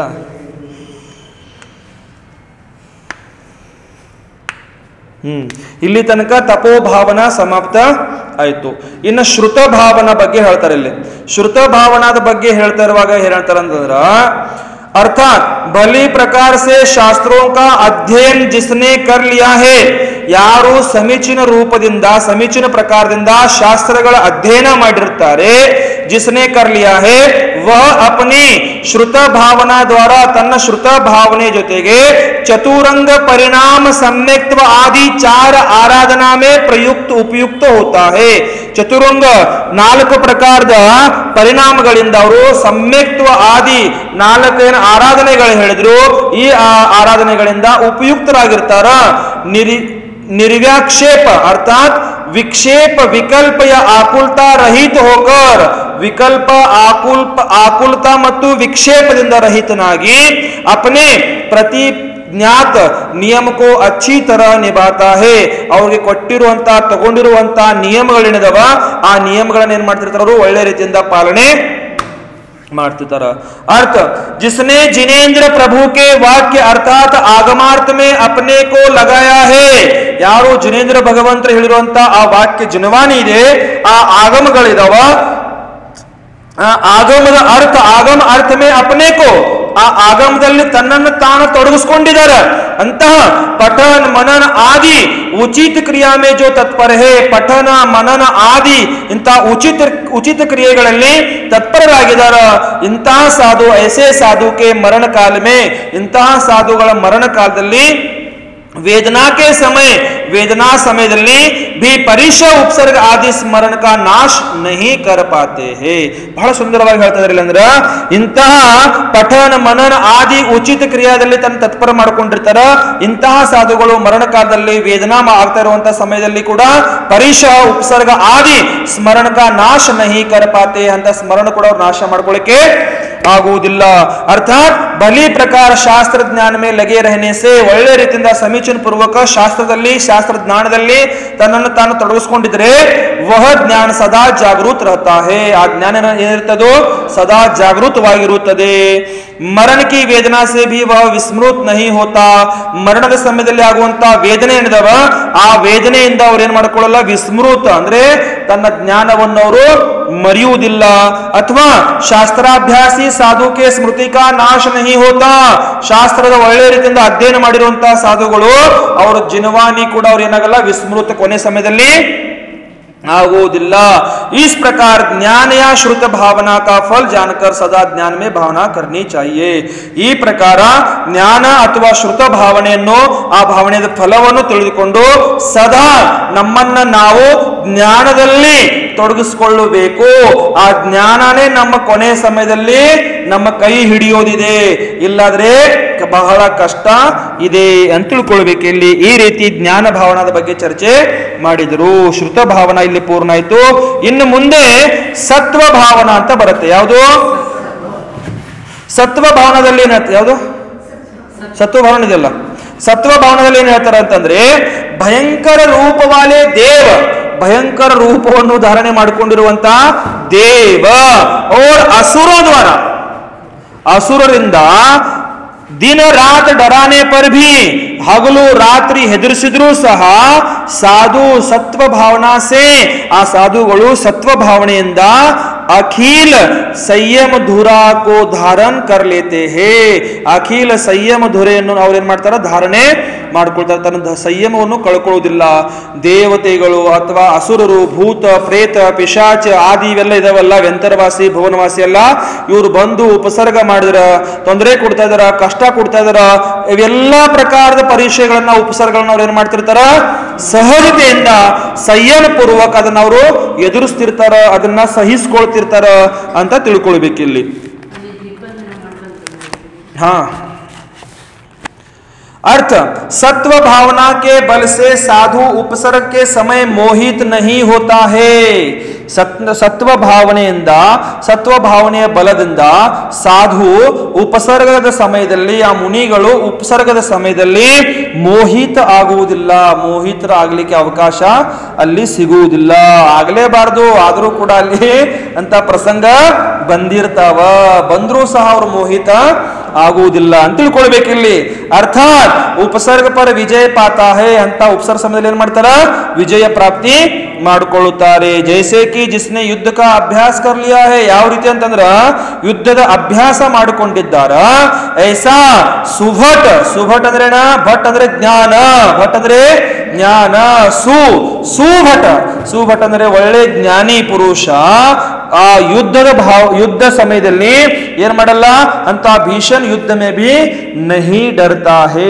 ವಿಜಯ ಪಾತಾ ಹೇ ಅಂತ ಭಯಂಕರವಾದ ಕರ್ಮ ಶತ್ರುಗಳು ಬಂದು ಕಾಡ್ತಾ ಇದ್ರು ಸಹ ಅಲ್ಲಿ ಹೆದರುವುದಿಲ್ಲ ಅದರಲ್ಲಿ ಏನ್ ಮಾಡ್ಕೊಳ್ತಾರ ವಿಜಯ ಪ್ರಾಪ್ತಿ ಮಾಡ್ಕೊಳ್ತಾರ ಯಾರಿವರು ಸತ್ವ ಭಾವನಾದವರು ಈ ಪ್ರಕಾರ ಸತ್ವ ಭಾವನಾ ಇಲ್ಲಿ ಮುಗಿತು ಇನ್ಯಾವುದು ಏಕತ್ವ ಭಾವನಾದಲ್ಲಿ ಏನ್ ಹೇಳ್ತಾರ ಅಂತಂದ್ರ ಕಾಮ ಮೇ ಭೋಗ ಮೇ ಸಂಘ ಮೇ ಕಾಮದಲ್ಲಿ ಭೋಗದಲ್ಲಿ ಸಂಘದಲ್ಲಿ ಹಾಗೂ ಶರೀರ ಮೇ ಹಾಗೂ ಶರೀರದಲ್ಲಿ ಏಕತ್ವಿಕಿ ಭಾವನಾ ಕೋ ಬಡಾಯಾ ಹೇ ಅರ್ಥಾತ್ ಕಾಮ ಭೋಗ ಆದಿ ಮುಜಸೆ ಭಿನ್ನ ಹೇ ಕಾಮದಲ್ಲಿರ್ಲಿ ಭೋಗದಲ್ಲಿರ್ಲಿ ಸಂಘದಲ್ಲಿ ಇರ್ಲಿ ಅಥವಾ ಶರೀರದಲ್ಲಿ ಇರ್ಲಿ ಇವ ಆದಿ ಎಲ್ಲದರಲ್ಲಿ ಅವ್ರು ಏನ್ ಮಾಡ್ತಾರ ಏಕತ್ವಕಿ ಭಾವನಾ ಏಕತ್ವದ ಭಾವನೆಯನ್ನು ಬೆಳೆಸ್ಕೊಂಡಿರ್ತಾರ ಅದರಿಂದ ಕಾಮ ಭೋಗ ಆದಿಯಲ್ಲಿ ಅವರು ನನ್ನಿಂದ ಇವೆಲ್ಲ ಏನಿದಾವ ಭಿನ್ನವಾಗಿದಾವ ನನಗೆ ಯಾವುದೂ ಪ್ರಯೋಜನ ಇಲ್ಲ ಅನ್ನುವಂತ ಭಾವನೆ ಅವರು ಇಟ್ಕೊಂಡಿರ್ತಾರ ಸರ್ವತ ಅಕೇಲಾ ಹೋ ನಾನೇನಿದ್ದೀನಿ ಸರ್ವತ್ರ ಒಬ್ಬನೇ ಇದ್ದೀನಿ ಆಯಾ ಅಕೇಲಾ ಜಾನಾ ಅಕೇಲಾ ಒಂದು ಹಾಡು ಹೇಳ್ತಿದ್ದು ನೆನಪಿದ್ದೇನ್ರಿ ನಿಮಗೆ ಹಿಂದಿಯಲ್ಲಿ ಹೇಳ್ತಿದ್ ನೋಡ್ರಿ ನೆನಪಿದೆ ನಿಮಗೆ ನೆನಪಿಲ್ಲ ಹಿಂದಿ ನಮಗೆ ನೆನಪಿಲ್ಲ ನೋಡ್ರಿ आया कहाँ से कहाँ है जाना आया कहाँ से कहाँ है जाना ढूंढ ले ठिकाना चेतन ढूंढ ले ठिकाना ढूंढ ले ठिकाना चेतन ढूंढ ले ठिकाना, एक दिन तेरा गोरा तन ये मिट्टी में मिल जाएगा. ಹಿಂದಿ ಅರ್ಥ ಆಗ್ತಿದ್ಯಾ? ಕಲ್ಲಿನ ಮೇಲೆ ನೀರು ಸುರಿದಂಗಿದ. ಹೌದಲ್ಲ, ಕಲ್ಲಿನ ಮೇಲೆ ನೀರು ಸುರಿದಂಗ. ಹಿಂದಿ ಅರ್ಥ ಆಗಲಿಲ್ಲ ಅಂದ್ರೆ ಏನ್ ಮಾಡೋದು? एक दिन तेरा गोरा तन ये मिट्टी में मिल जाएगा, कुटुंब कबीला खड़ा रहेगा, कोई बचा न पाएगा, नहीं चलेगा कोई बहाना, नहीं चलेगा कोई बहाना, ढूंढ ले ठिकाना चेतन ढूंढ ले ठिकाना, ढूंढ ले ठिकाना चेतन ढूंढ ले ठिकाना. ಎಷ್ಟು ಸುಂದರವಾದ ಅರ್ಥ ಇದೆ ಇಲ್ಲಿ. ಇಲ್ಲಿ ಯಾವುದೇ ಪ್ರಕಾರದ ನಾಟಕ ನಡೆಯಲ್ಲ. ಕೊನೆ ಸಮಯದಲ್ಲಿ ನಹಿ ಚಲೇಗಾ ಕೋಯಿ ಬಹಾನ, ಯಾವುದೇ ನಾಟಕ ನಾನು ಇನ್ನೂ ಸ್ವಲ್ಪ ಹೊತ್ತು ಬಿಟ್ಟು ಬರ್ತೀನಿ, ಆಮೇಲೆ ಬರ್ತೀನಿ, ನಮ್ಮ ನೆಂಟರು ಬರೋದರ, ಪೌನೇರು ಬರೋದರ, ನಮ್ಮ ಅಕ್ಕ ಬರಕಿದಾಳ, ನಮ್ಮ ಅಮ್ಮ ಬರಕಿದಾಳ, ನಮ್ಮ ದೊಡ್ಡಮ್ಮ ಬರಕಿದಾಳ, ಚೌಕದಲ್ಲಿ ದೊಡ್ಡಮ್ಮ ಎಲ್ಲಿದಾರ ಬಂದಿಲ್ಲಲ್ಲ ಅವ್ರು ಇವತ್ತು, ಏನು ಬಯಸ್ಕೊಳ್ಳೋದಾಗತ್ತಂತ. ಈ ಪ್ರಕಾರ ಇಲ್ಲಿ ಯಾರು ಯಾರಿಗಿಲ್ಲ. ಅಲ್ಲಿ ಕೊನೆ ಸಮಯದಲ್ಲಿ ಎಲ್ಲಿಂದ ಬಂದಿದೆಯಾ, ಎಲ್ಲಿಗೆ ಹೋಗೋದಿದೆ ಯೋಚನೆ ಮಾಡು ಚೇತನಾತ್ಮ, ಯೋಚನೆ ಮಾಡು. ಎಲ್ಲಿಂದ ಬಂದಿದ್ಯಾ, ಎಲ್ಲಿಗೆ ಹೋಗೋದಿದೆಯಾ ಯೋಚನೆ ಮಾಡು. ನೀನು ಬರುವಾಗಲೂ ಸಹ ಒಬ್ಬನೇ ಬಂದಿದ್ಯಾ, ನಾಳೆ ಹೋಗುವಾಗ ಸಹ 4 ಜನರನ್ನ ಕರ್ಕೊಂಡು ಹೋಗೋವಿದ್ಯಾ? ಬರುವಾಗ ಒಬ್ಬನೇ ಬಂದಿದ್ಯಾ, ನಾಳೆ ಹೋಗುವಾಗ 4 ಜನರನ್ನ ಕರ್ಕೊಂಡು ಹೋಗೋದಿವೇನ್ರಿ? ಇಲ್ಲ, ಒಬ್ಬನೇ ಹೋಗೋದಿದೆ ನಮಗೆ ಇಲ್ಲಿ. ಏಕ ದಿನ ತೇರ ಗೋರಾ ತನೇ, ಈ ಸುಂದರವಾದ ರೂಪ ಸಿಕ್ಕಿದೆಯಲ್ಲ, ಈ ರೂಪ, ಈ ಸುಂದರವಾದ ಶರೀರ, ತನ ಅಂದ್ರೆ ಶರೀರ, ಈ ರೂಪ ಇದೆಯಲ್ಲ, ಈ ಸುಂದರವಾದ ರೂಪ, ಈ ಶರೀರ ಏಕದಿನ ತೇರ ಏನದ ಅಲ್ಲ, ಮಣ್ಣಲ್ಲ, ನಾನು ಮರ್ತು ಬಿಟ್ಟು ನೋಡ್ರಿ. ಏಕ ದಿನ ತೇರ ಮಿಟ್ಟಿ ಮೇ ಮಿಲ್ ಜಾಯೇಗಾ, ಮಣ್ಣಲ್ಲಿದು ಈ ಶರೀರ ಏನಾಗೋದಿದೆ, ಮಣ್ಣಾಗಿ ಹೋಗೋದಿದೆ, ಮಣ್ಣಾಗಿ ಹೋಗೋದಿದೆ ಇದು. ಅಂತ ಆ ಶರೀರವನ್ನು ಧಾರಣೆ ಮಾಡಿಕೊಂಡಿದ್ದೀವಿ, ಮಣ್ಣಾಗಿ ಹೋಗುವಂತ ಶರೀರವನ್ನು ಧಾರಣೆ ಮಾಡಿಕೊಂಡಿದ್ದೀವಿ. ಆದರೂ ಸಹ ನಮಗಿನ್ನೂ ಏನಾಗ್ತಿಲ್ಲ, ಈ ಶರೀರವನ್ನು ಬಿಡುವಂತ ಭಾವನೆ ಆಗ್ತಾ ಇಲ್ಲ. ಈ ಶರೀರ ಬಿಟ್ಟು ನಾವು ಧರ್ಮ ಧ್ಯಾನ ಮಾಡಬೇಕು, ನಾವು ಧರ್ಮ ಧ್ಯಾನ ಮಾಡ್ಕೊಳ್ಬೇಕು, ಸಲ್ಲೇಖನ ಮರಣದ ಅಭ್ಯಾಸ ಮಾಡ್ಕೊಳ್ಬೇಕು ಅನ್ನೋಂಥ ಭಾವನೆನೇ ಆಗ್ತಾ ಇಲ್ಲ ನಮಗಿನ್ನೂ ಏನ, ಅದನ್ನು ತಿನ್ನಬೇಕು, ಇದನ್ನು ತಿನ್ನಬೇಕು, ಅಲ್ಲಿ ಹೋಗಬೇಕು, ಇಲ್ಲಿ ಹೋಗಬೇಕು, ಅಂತ ಡ್ರೆಸ್ ಹಾಕೊಳ್ಬೇಕು, ಇಂಥ ಚಸ್ಮಾ ಹಾಕೊಳ್ಬೇಕು, ಚಸ್ಮಾಗ ಒಂದು ಕಪ್ಪು ದಾರ ಸುತ್ತಕೊಳ್ಬೇಕು ಅನ್ನೋಂಥ ಭಾವನೆನೇ ಇನ್ನೂ ಹೋಗಿಲ್ಲ. ತಲೆ ಕೂದಲೆಲ್ಲ ಬೆಳಗಾದ್ರೂ ಕೂಡ ಅದಕ್ಕೆ ಬಣ್ಣ ಹಚ್ಚೋದು ಬಿಡ್ತಾ ಇಲ್ಲ ನಾವಿನ್ನು. ಹೌದಿಲ್ಲ, ತಲೆಗಿನ ಕೂದಲೆಲ್ಲ ಬೆಳಗಾದ್ರೂ ಸಹ ಅದಕ್ಕೆ ಬಣ್ಣ ಹಚ್ಚೋದು ಬಿಡ್ತಾ ಇಲ್ಲ. ನಾವು ಶರೀರ ಬಿಡುವಂತ ಯೋಚನೆ ಮಾಡ್ತೀವಾ, ಬಣ್ಣ ಹಚ್ಚೋದೇ ಬಿಡ್ತಾ ಇಲ್ಲ ಶರೀರಕ್ಕೆ, ಕೂದಲಿಗೆ, ಮತ್ತೆ ಶರೀರ ಬಿಡುವಂತ ಯೋಚನೆ ಮಾಡ್ತೀವ ಅಂತ ಹೇಳಿ ನೋಡೋಣ. ಇಲ್ಲ, ಅದಕ್ಕೆ ನೋಡಿ ನಾವು ಸಂಸಾರದಲ್ಲಿ ಸುತ್ತಾ ಇದ್ದೀವಿ, ಸಂಸಾರದಲ್ಲಿ ಪರಿಭ್ರಮಣ ಮಾಡ್ತಾ ಇದ್ದೀವಿ.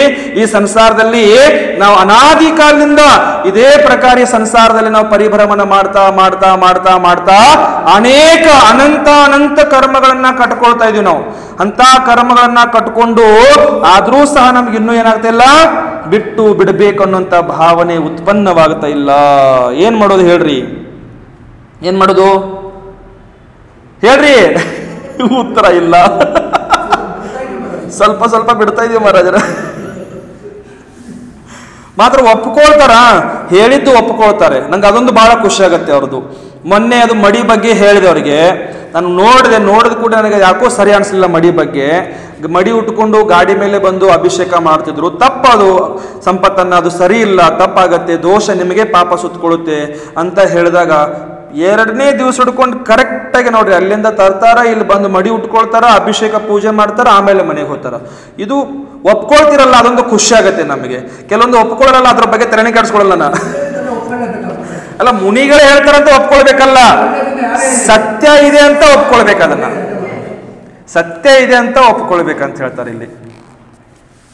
ಈ ಪ್ರಕಾರ ಇಲ್ಲಿ ಎಲ್ಲಿ ಬಂತು ನಮ್ಮ ಗಾಡಿ, ಎಲ್ಲೆಲ್ಲೋ ಹೋಗ್ಬಿಡ್ತಿತ್ತು ನೋಡ್ರಿ. ಹಿಂಗ ಛೇ ಏಕತ್ವ ಭಾವನಾ ಹಿಂಗಾಗ್ತಿತ್ತು ನೋಡ್ರಿ. ವಯಸ್ಸಾಯ್ತಲ್ರಿ, ಸ್ವಲ್ಪ ಮುದುಕ ಆದಿವಿ, ತಲೆಯಾಗಿನ ಕೂದಲೆಲ್ಲ ಬೆಳಗಾಗಿಬಿಟ್ಟು, ಸೊಂಟದಲ್ಲಿ ಜೀವ ಇಲ್ಲ, ಕೈಕಾಲದಲ್ಲಿ ಜೀವ ಇಲ್ಲ. ಲಕ್ಷ್ಮಿ ಅಕ್ಕ ಯೋಚನೆ ಮಾಡಿಬಿಡ್ತಾಳೆ, ಸಲ್ಲೆಗನ್ ತಗೊಂಡ್ಬಿಡ್ರಿ ಹಾಗಾದ್ರೆ. ಹೌದಿಲ್ರಿ? ಸಂಪತ್ತನ್ನ ತಗೊಳ್ಳೋದೈತೆ, ಅದು ಬಿಡೋಂಗಿಲ್ಲ. ಅದನ್ನ ಶೆಡ್ ಹೊಡೆದು ನಿಂತ್ಕೊಂಡ್ಬಿಟ್ಟಿನಿ ನಾನು ಸಲ್ಯಾಕನ ತಗೊಳ್ಳೋದಕ್ಕೋಸ್ಕರ, ಬಿಡಂಗಿಲ್ಲ ಅದನ್ನ. ವಿಮಾನದಾಗ ಒಂದಿಲ್ಲ ಒಂದ್ ದಿವ್ಸ ಕೂತ್ಕೊಳ್ಳವ, ವಿಮಾನದಾಗ ಕೂತ್ಕೊಳ್ಬೇಕಂತ ಬಹಳ ಆಸೆ ನನಗೆ. ಮೊದಲು ಮನೇಲಿರುವಾಗ ವಿಮಾನದಲ್ಲಿ ಕೂತ್ಕೊಳ್ಬೇಕಂತ ಆಸೆ, ಆದರೆ ಯೋಗ್ಯತೆ ಇಲ್ಲದ ಕಾರಣದಿಂದ ವಿಮಾನದಲ್ಲಿ ಕೂತ್ಕೊಳ್ಳೋಕೆ ಆಗಲಿಲ್ಲ. ಆದ್ರೆ ಕೊನೆಯದಾಗಲತ್ತ ವಿಮಾನದಲ್ಲಿ ಕೂತ್ಕೊಳ್ಳವ ನಾನು ಬಿಡಾವಿಲ್ಲ. ಕೊನೆ ಸಮಯದಲ್ಲಿ ಅಂತೂ ಈ ವಿಮಾನದಾಗ ಶರೀರ ಕೂರ್ಸವ, ನಾನು ಬಿಡಂಗೇ ಇಲ್ಲ ಅದನ್ನ. ಸಲ್ಲೇಖನ ಸಮಾಧಿ ಮರಣದ ವಿಮಾನ ಅದು. ನೋಡ್ರಿ ಹೆಂಗ್ ಮಾಡೋದು ಹೇಳ್ರಿ ಲಕ್ಷ್ಮಿ ಅಕ್ಕ, ಏನ್ ಮಾಡೋದು? ಎಲ್ಲಿ ಬಂತು ಏಕತ್ವ ಭಾವನಾ? काम में, भोग में, संग में, शरीर में जिसने एकत्व की भावना को बढ़ाया है, अर्थात काम भोग आदि मुझसे भिन्न है, मैं सर्वथा अकेला हूं इत्यादि रूप एकत्व भावना युक्त जो साधु है वह निस्पृह होकर उत्कृष्ट धर्म को करता है. उत्कृष्ट धर्मವನ್ನು ಅವರು ಮಾಡ್ತಾ ಇದ್ದಾರೆ. ಯಾರು ಈ ಕಾಮ, ಭೋಗ, ಶರೀರ, ಸಂಘ ಆದಿ ಇವೆಲ್ಲದರಲ್ಲಿ ಯಾವುದೇ ಪ್ರಕಾರದವರು ಮೋಹ ರೂಪ ಭಾವನೆ ಇಟ್ಕೊಂಡಿದ್ದಿಲ್ಲ. ಎಲ್ಲದರಿಂದ ನಾನು ಬೇರೆ ಇದ್ದೀನಿ, ನಾನು ಏಕತ್ವ ಇದ್ದೀನಿ, ನಾನು ಒಬ್ಬನೇ ಇದ್ದೀನಿ, ನನಗೆ ಅದಕ್ಕೆ ಯಾವುದೇ ಸಂಬಂಧ ಇಲ್ಲ ಅನ್ನುವಂತ ಭಾವನೆಗಳನ್ನ ಯಾರು ಮಾಡ್ತಾರ ಅವರಿಗೆ ಏಕತ್ವ ಭಾವನಾ, ಏಕಲ್ ಭಾವನಾ ಅಂತ ಸಹ ಇಲ್ಲಿ ಹೇಳ್ತಾರೆ. ಇಲ್ಲಿ ಈ ಪ್ರಕಾರ जिनकल्पी नागदत्त नाम के मुनिराज अपने बहिन के साथ अनेक अत्याचार को होते हुए देखकर भी एकत्व भावना का अभ्यास होने से मोहित नहीं हुए, उस मुनिराज के समान ही एकत्व भावना वाले साधु किसी भी पदार्थ में मोह को प्राप्त नहीं होते. ಬಹಳ ಸುಂದರವಾದ ಉದಾಹರಣೆ ಶಾಸ್ತ್ರದಲ್ಲಿ ಕೊಟ್ಟರು. ಇಲ್ಲಿ ಏನಂತಂದ್ರ ಜಿನಕಲ್ಪಿ ನಾಗದತ್ತ ನಾಮದ ಒಬ್ಬರು ಮುನಿಗಳ, ಇಲ್ಲಿ ಮುಂದೆ ಕಥೆನೆ ಬರುತ್ತೆ, ಒಂದು ಕಥೆನೆ ಓದಿಬಿಡೋಣ. ಇಲ್ಲಿ ಏನ್ ಹೇಳ್ತಾರ ಅಂತಂದ್ರ, ಜಿನಕಲ್ಪಿ ನಾಗದತ್ತ ನಾಮದ ಒಬ್ರು ಮುನಿರಾಜರು ಇರ್ತಾರ. ಆ ಮುನಿರಾಜರು ಎದುರುಗಡೆ, ಆ ಮುನಿಗಳ ಎದುರುಗಡೆನೆ ತನ್ನ ಸ್ವಂತ ತಂಗಿ ಜೊತೆಗೆ ಯಾರೋ ಅತ್ಯಾಚಾರ ಮಾಡ್ತಿರ್ತಾರ. ಆ ಅತ್ಯಾಚಾರ ನಡೆದ್ರೂ ಸಹ ತನ್ನ ಏಕತ್ವ ಭಾವನದಿಂದ ಅವರು ಹೊರಗಡೆ ಬರುವುದಿಲ್ಲ. ಅದು ನನಗೆ ಅವಳಿಗೆ ಏನೂ ಸಂಬಂಧ ಇಲ್ಲ, ನನ್ನ ಆತ್ಮ ಬೇರೆ, ಆ ಆತ್ಮ ಬೇರೆ, ನನ್ನ ಶರೀರ ಬೇರೆ, ಆ ಶರೀರ ಬೇರೆ, ನನಗೆ ಅದಕ್ಕೆ ಯಾವುದೇ ಸಂಬಂಧವೇ ಇಲ್ಲ ಅನ್ನುವಂತ ಅಭ್ಯಾಸ ಇರುವ ಕಾರಣದಿಂದ ಮೋಹಿತರಾಗುವುದಿಲ್ಲ. ಅವರು ಮೋಹಿತ್ ನಹಿ ಹುವೆ, ಮೋಹಿತ್ ಆಗದೆ ಉನ್ ಮುನಿರಾಜಕ್ಕೆ ಸಮಾನ, ಆ ಮುನಿಗಳ ಸಮಾನ ಏಕತ್ವ ಭಾವನಾ ವಾಲೆ ಸಾಧು, ಏಕತ್ವ ಭಾವನೆಯಿಂದ ಸಹಿತವಾಗಿರುವಂತಹ ಸಾಧುಗಳು ಕಿಸಿ ಭಿ ಪದಾರ್ಥ ಮೇ, ಯಾವುದೇ ಪದಾರ್ಥದಲ್ಲಿ ಮೋಹಕೋ ಪ್ರಾಪ್ತ ನಹಿ ಹೋತೆ, ಮೋಹಕ್ಕೆ ಪ್ರಾಪ್ತಿ ಅವರು ಮಾಡಿಕೊಳ್ಳುವುದಿಲ್ಲ. ಇಲ್ಲಿ ಕಥೆ ಇದೆ, ಹಿಂದಿದಲ್ಲಿನೂ ಓದ್ತೀನಿ, ಅರ್ಥ ಮಾಡ್ಕೊಳ್ಳಿ ಸ್ವಲ್ಪ ಸ್ವಲ್ಪ. ಕನ್ನಡದಲ್ಲಿ ಪ್ರಸಂಗ ಬಂದ್ರೆ ಹೇಳ್ತಿರ್ತೀನಿ. नागदत्त मुनिಗಳ ಕಥೆ ಬರುತ್ತೆ ಇಲ್ಲಿ. नागदत्त नाम के एक राजपुत्र थे, नागदत्त नामದ ಒಬ್ಬರು ರಾಜಪುತ್ರ ಇರ್ತಾರ. वैराग्य युक्त होकर जिन्होंने जैनेश्वरी दीक्षा ली, वैराग्य युक्तराಗಿ ಅವರು ಜೈನೇಶ್ವರಿ ದೀಕ್ಷೆಯನ್ನು ತಗೊಳ್ತಾರ. और घोर तपस्सरण करते हुए जिनकल्पी मुनिराज बने. जिनकल्पಿ ಅಂತ ನಿನ್ನೆ ಮೊನ್ನೆ ಬಂತ ನೋಡ್ರಿ, जिनकल्पी ಮುನಿಗಳಾಗಿ ಬಿಡ್ತಾರ ಅವರು. जिनकल्पी ಮುನಿಗಳಾಗಿ ತಪಸ್ಸರಣ ಮಾಡಿ, घोर तपस्सरण ಮಾಡಿ जिनकल्पी ಮುನಿಗಳಾಗ್ತಾರ. एक समय वे वन में ध्यान के लिए प्रवृष्ट हुए, ಒಂದು ಸಮಯದಲ್ಲಿ ಅವರು ವನದಲ್ಲಿ ಧ್ಯಾನಕ್ಕೆ ಅಂತ ಕುತ್ಕೊಂಡ್ಬಿಟ್ಟಿರ್ತಾರ. उस स्थान पर, ಆ ಸ್ಥಾನದ ಮೇಲೆ ಡಾಕುओं का अड्डा था. ಡಾಕುಗಳಂದ್ರೆ ಯಾರ್ರಿ? ರೌಡಿಗಳಂತ ಹೇಳ್ತೀವಿ ನೋಡ್ರಿ ನಮ್ಮ ಈ ಕಡೆ. ಆ ತರದು ಜನರದು ಅಲ್ಲಿ ಏನಿತ್ತು ಅವ್ರದ್ದು, ಆ ಜಾಗದ ಮೇಲೆ ಕಬ್ಜಾ ಇತ್ತು ಅವ್ರದ್ದು. अड्डा था. डाकुओं ने समझा कि वह व्यक्ति हमारा भेद पथिकों को बताएगा, ऐसा मानकर ಆ ಡಾಕುಗಳು ಏನ್ ತಿಳ್ಕೊಳ್ತಾರ ಅಂತಂದ್ರ, ರೌಡಿಗಳು ಏನ್ ತಿಳ್ಕೊಳ್ತಾರ ಅಂತಂದ್ರ, ನಾವು ಕಳ್ಳರಿದೀವಿ, ನಾವು ಕಳ್ತನ ಮಾಡ್ತೀವಿ, ನಮ್ಮಲ್ಲಿರುವಂತ ಏನೋ ಗುಟ್ಟಿದೆ, ಆ ಗುಟ್ಟನ್ನು ಈ ಮುನಿಗಳು ಎಲ್ಲರಿಗೂ ಹೇಳಬಹುದು ಅನ್ನುವಂತ ಭಾವನೆ ಇಟ್ಕೊಂಡು ಮಾನ್ಕರ್ वे डाकू उन्हें त्रास देने के लिए उद्यत हुए. ಆ ರೌಡಿಗಳು ಆ ಮುನಿಗಳಿಗೆ ತ್ರಾಸ್ ಕೊಡೋದಕ್ಕೋಸ್ಕರ ಉದ್ಯತರಾಗಿ ಬಿಡ್ತಾರೆ. किंतु मुनिराज के स्वरूप को जानने वाले डाकुओं के सरदार ने त्रास देने से रोक दिया. ಆ ಡಾಕುಗಳಲ್ಲಿ, ಆ ರೌಡಿಗಳಲ್ಲಿ ಒಬ್ಬ ಸರ್ದಾರ್ ಇರ್ತಾನ, ಮೇನ್ ಮನುಷ್ಯ ಇರ್ತಾನ. ಅವನೇನ್ ಮಾಡ್ತಾನಂತಂದ್ರ, ಮುನಿರಾಜರ ಸ್ವರೂಪವನ್ನು ತಿಳ್ಕೊಂಡು ಆ ಎಲ್ಲಾ ಡಾಕುಗಳಿಗೆ, ಎಲ್ಲಾ ರೌಡಿಗಳಿಗೆ ಏನ್ ಮಾಡ್ತಾನ, ತಡಿಸ್ಬಿಡ್ತಾನ. ಬೇಡ, ಅವ್ರಿಗೆ ತೊಂದರೆ ಕೊಡಬೇಡಿ ಅಂತ ಹೇಳ್ತಾನ. ತ್ರಾಸ್ ದೇನೆ ಸೆ ರೋಕ್ ದಿಯಾ और कहा कि ये सब संसार माया से दूर है. ಇವ್ರು ಏನಿದಾರ, ಸಂಸಾರ ಮಾಯೆಯಿಂದ ದೂರ ಆಗ್ಬಿಟ್ಟಾರ, ಎಲ್ಲವನ್ನು ಬಿಟ್ಟಿದ್ದಾರೆ, ಅವರು ಎಲ್ಲ ತ್ಯಾಗ ಮಾಡಿದಾರ, ಅವ್ರಿಗೆ ಸಂಸಾರಿಗೆ ಯಾವುದೇ ಸಂಬಂಧವಿಲ್ಲ ಅನ್ನುವಂತ ಭಾವನೆಗಳನ್ನ ವ್ಯಕ್ತ ಮಾಡಿ ಆ ಸರ್ದಾರ್ ಏನ್ ಮಾಡ್ತಾನಂತಂದ್ರೆ ಎಲ್ಲ ಜನರಿಗೆ ಹೇಳ್ತಾನ ದೂರ ಹೇ ಇನೇ ಕಿಸಿ ಸೇ ಮಮತ್ವ ನಹಿ ಇತ್ಯಾದಿ, ಇವ್ರಿಗೆ ಯಾರ ಜೊತೆಗೂ ಮಮತ್ವ ಇರುವುದಿಲ್ಲ ಅಂತ ಹೇಳ್ತಾನ. ಮುನಿರಾಜ್ ಕುಚ್ ಕಾಲ್ ತಕ್ ವಹಿ ಟಹರ್ ಗೈ, ಮುನಿಗಳು ಕೆಲವೊಂದು ಕಾಲ ತನಕ, ಕೆಲವೊಂದು ಸಮಯ ತನಕ ಅಲ್ಲೇ ಉಳ್ಕೊಂಡ್ಬಿಡ್ತಾರ. ಏಕ್ ದಿನ್ ಉನ್ ನಾಗದತ್ತ ಮುನಿರಾಜ್ ಕೋ ಮಾತಾ, नागदत्त मुनिराज ताई, नागदत्त मुनिराज की माता जो कि नगर के राजा को प्रमुख, नगर राजेगौरु प्रमुख रानी थी, नगರದ ರಾಜೇಗೌರು ಏನಿದ್ರು ಪ್ರಮುಖ ರಾಣಿ ಇದ್ಳು. और अपनी कन्या को तथा योग्य वैभव एवं परिकर को लेकर दूसरे देश में जा रही थी. ತನ್ನ ಕನ್ಯೆಯನ್ನು ಮತ್ತು ವೈಭವ ಧನ ಸಂಪತ್ತಿ ರೊಕ್ಕ ರೂಪಾಯಿ ಏನಾದ್ರು ಬೆಳ್ಳಿ ಚಿನ್ನ ಎಲ್ಲ ತಗೊಂಡವಳು ಬೇರೆ ರಾಜ್ಯಕ್ಕೆ ಹೋಗ್ತಾ ಇದ್ಳು, ಬೇರೆ ದೇಶಕ್ಕೆ ಹೋಗ್ತಾ ಇದ್ಳು. उसी वन में पहुंची वह मुनिराज के दर्शन कर प्रश्न करती है कि हे साधु, ಅದೇ ವನದಿಂದ ಹೋಗ್ತಾ ಇರುವಾಗ ಮುನಿಗಳು ಕಾಣಿಸ್ತಾರ, ಮುನಿಗಳ ಹತ್ರ ಹೋಗಿ ನಮೋಸ್ತು ಮಾಡ್ತಾಳ, ದರ್ಶನ ಮಾಡಿ ಪ್ರಶ್ನೆ ಕೇಳ್ತಾಳ, हे साधु आप यहाँ वन में निवास करते हो, मुझे बताइए कि इस वन में कुछ भय तो नहीं है. ಆ ಕಾಡಲ್ಲಿ ವಾಸ ಮಾಡ್ತಿರುವಂತಹ ಮುನಿಗಳು ಆ ದರ್ಶನ ಮಾಡ್ತಾಳೆ, ದರ್ಶನ ಮಾಡಿ ಆ ಮುನಿಗಳಿಗೆ ಪ್ರಶ್ನೆ ಕೇಳ್ತಾಳೆ. ತಾಯಿನೇ, ಆ ಮುನಿಗಳ ಸ್ವಂತ ತಾಯಿ ಪ್ರಶ್ನೆ ಕೇಳ್ತಾಳ, ಈ ಕಾಡಲ್ಲಿ ನನಗೆ ಯಾವ್ದಾದ್ರು ಭಯ ಇದೆಯೇನ, ನನಗೆ ಯಾವ್ದು ಭಯ ಇಲ್ಲಲ್ವಾ, ಇಲ್ಲಿ ಕಾಡಲ್ಲಿ ನನಗೆ ಹೋಗ್ಬೋದಲ್ಲ, ನಾನು ಕಾಡಿಂದ ಈ ದಾರಿಯಿಂದ ಹೋಗಬಹುದಲ್ಲ ಅಂತ ಪ್ರಶ್ನೆ ಕೇಳ್ತಾಳ. मेरे साथ युवती कन्या अर्थात आपकी बहन है और वैभव है, ನನ್ನ ಜೊತೆಗೆ ಒಂದು ಯುವತಿ ಕನ್ಯಾ ಅಂದ್ರೆ ನಿಮ್ಮ ತಂಗಿ ಇದ್ದಾಳ ಮತ್ತು ಕೆಲವೊಂದು ವೈಭವ ಧನ ಸಂಪತ್ತಿನ ಜೊತೆಗೆ ಇದೆ. ಆ ಕಾರಣದಿಂದ ನಿಮ್ಗೆ ಕೇಳ್ತಾ ಇದ್ದೀನಿ, ಏಕತ್ವ ಭಾವನಾ से वासित है मन जिनका ऐसे है वे श्रेष्ठ यति मौनस्थ रहे उत्तर नहीं दिया. ಅವರು ಮೌನರಾಗಿದ್ರು. ಏಕತ್ವ ಭಾವನದಲ್ಲಿ ಜಿನಕಲ್ಪಿ ಮುನಿಗಳವರು, ಏಕತ್ವ ಭಾವನದಲ್ಲಿ ಇರುವಂತಹ ಲೀನರಾಗಿರುವಂತಹ ಮುನಿಗಳು ಯಾವುದೇ ಉತ್ತರ ಕೊಡುವುದಿಲ್ಲ, ಅವರು ಮೌನರಾಗಿ ತನ್ನ ಧ್ಯಾನದಲ್ಲಿ ಲೀನರಾಗಿರುತ್ತಾರ. जबकि वे जानते थे कि यहाँ चोरों का भय है, ಆ ಮುನಿಗಳಿಗೆ ಗೊತ್ತಿತ್ತು ಮುಂದೆ ಕಾಡಲ್ಲಿ ಕಳ್ಳರು ರೌಡಿಗಳಲ್ಲಿ ಇದ್ದಾರೆ, ಅವರು ಏನಾದರೂ ತೊಂದರೆ ಕೊಡಬಹುದು ಅಂತ ಗೊತ್ತಿದ್ರೂ ಸಹ ಆ ಮುನಿಗಳು ತನ್ನ ತಾಯಿ ತನ್ನ ತಂಗಿ ರಕ್ಷಣೆ ಮಾಡೋದಕ್ಕೋಸ್ಕರ ಅವರು ಪ್ರಯತ್ನ ಮಾಡಲಿಲ್ಲ. ನೋಡ್ರಿ, ವಿಚಾರ ಮಾಡ್ರಿ. ರಾಣಿ ವನ ಮೇ ಆಗೆ ಗಮನ ಕರ್ ಜಾತಿ ಹೇ, ಆ ರಾಣಿ ವನದಲ್ಲಿ ಮುಂದೆ ಗಮನ ಮಾಡ್ಕೊಂತ ಮುಂದೆ ಹೋಗ್ಬಿಡ್ತಾಳ. ಮತ್ತೆ ಗಮನ ಎಲ್ಲಿ ಹೋಯ್ತಿದ, ಗಮನ कर जाती है और बीच में डाकुओं द्वारा पकड़ी जाती है.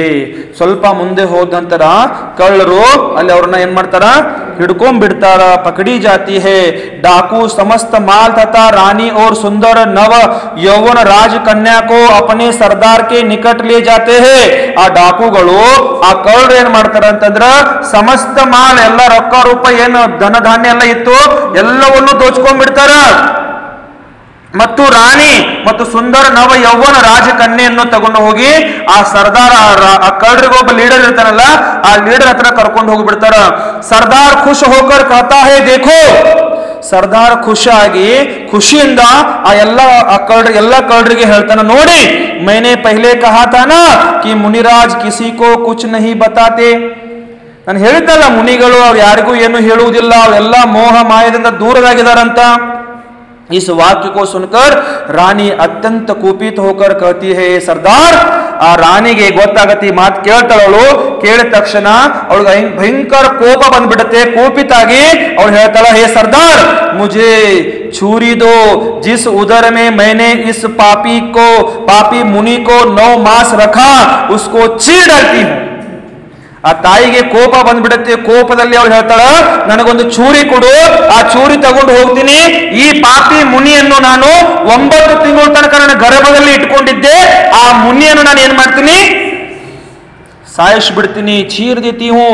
मुझे छुरी दो जिस उदर में मैंने उस पापी मुनि को 9 मास रखा उसको चीर डालती हूं, उसने मेरे उदर को अपवित्र किया है. ಮುನಿಗಳನ್ನೆಲ್ಲ ಹೊಟ್ಟೆಯನ್ನು ಹರಿತೀನಂತ ಅವಳು, ತನ್ನ ಹೊಟ್ಟೆ ಮುನಿಗಳನ್ನೆಲ್ಲ ತನ್ನ ಹೊಟ್ಟೆನು ನಾನು ಇದು ಮಾಡ್ಕೊಂಡ್ಬಿಡ್ತೀನಿ, छील देती हूं ಅಂತ ಹೇಳ್ತಾಳ. अपवित्र किया है इत्यादि इस वाक्य को सुनकर सरदार को मालूम होता है कि यह मुनिराज की माता है और यह सुंदर कन्या उनकी बहन है. ಆ ಸರ್ದಾರನಿಗೆ ಕಳ್ಳರ ರಾಜ ಇರ್ತಾನಲ್ಲ, ಆ ಕಳ್ಳರ ರಾಜನಿಗೆ ಗೊತ್ತಾಗತ್ತೆ ಈ ಮುನಿಗಳ ತಾಯಿ ಮತ್ತು ಮುನಿಗಳ ತಂಗಿ ಇದ್ದಾರೆ ಅಂತ ಗೊತ್ತಾಗ್ಬಿಡತ್ತೆ. मुनिराज के इतने विशिष्ट निष्प्रभ भाव को ज्ञात कर सरदार एकदम विरक्त को प्राप्त होता है. ಆ ಸರ್ದಾರ್ಗೆ ಏನಾಗುತ್ತೆ ಅಂದ್ರೆ ವಿರಕ್ತ ಭಾವನೆ ಪ್ರಕಟ ಆಗಿಬಿಡುತ್ತೆ. ಪ್ರಸನ್ನ ಅವನು ಏನ್ ಯೋಚನೆ ಮಾಡ್ತಾನ ಅಂತಂದ್ರ, ಮುನಿಗಳಲ್ಲಿರುವಂತ ನಿಸ್ಪೃಹ ಭಾವನೆಯನ್ನು ನೋಡಿ ಆ ಮುನಿಗಳು ಸ್ವಂತ ತಾಯಿ ಸ್ವಂತ ತಂಗಿ ಇವ್ರೆರಡೂ ಜನ ಈ ಕಾಡಲ್ಲಿಂದ ಹೋಗ್ತಾ ಇದಾರ. ಆ ಮುನಿಗಳು ಹೇಳಬಹುದಿತ್ತು ಮುಂದೆ ನಿನಗೆ ತೊಂದರೆ ಆಗಬಹುದು, ಕಳ್ಳರಿದ್ದಾರೆ, ನಿನಗೆ ತೊಂದರೆ ಕೊಡಬಹುದು ಅನ್ನುವಂತ ಭಾವನೆ ಅವ್ರಿಗೆಲ್ಲ ಗೊತ್ತಿದ್ರು ಸಹ ಅವ್ರು ಹೇಳಿಲ್ಲ. ಆ ನಿಸ್ಪೃಹ ಭಾವನೆಯನ್ನು ನೋಡಿ ಆ ಕಳ್ಳನ ರಾಜನಿಗೆ ಏನಾಗುತ್ತೆ, ವಿರಕ್ತಿ ಭಾವ ಪ್ರಕಟ ಆಗಿಬಿಡುತ್ತೆ ಅಲ್ಲಿ. और गदगद वाणी से कहता है कि हे माता, गदगद वाणिಯಿಂದ ಆ ಸರ್ದಾರ ಆ ತಾಯಿಗೆ ಹೇಳ್ತಾನ, हे माता तुम धन्य हो, तुम तो जगत माता हो, तुम्हारी कुक्षी धन्य है, वह कदापि अपवित्र नहीं जिससे ऐसे महान वैरागी आत्मा ने जन्म लिया है. ನೀನು ಧನ್ಯ ಇದೆಯಾ ಏ ತಾಯಿ, ನೀನು ಬಹಳ ಧನ್ಯವಾಗಿದೆ, ನೀನು ಬಹಳ ಪವಿತ್ರವಾದ ಉದರ ಇದೆ, ನೀನು ಹೊಟ್ಟೆ ಗರ್ಭ ಅಪವಿತ್ರ ಇಲ್ಲದು ಪವಿತ್ರವಾಗಿದೆ.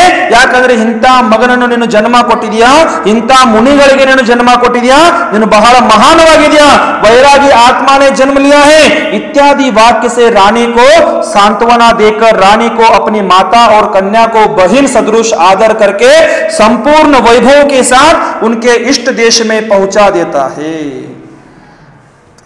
ಇದನ್ನೆಲ್ಲ ತಿಳ್ಕೊಂಡು ಆ ಸರ್ದಾರ್ ಆ ಕಳ್ಳರಿಗೆ ಏನಾಗತ್ತೆ, ವಿರಕ್ತಿ ಭಾವನೆ ಆಗತ್ತೆ.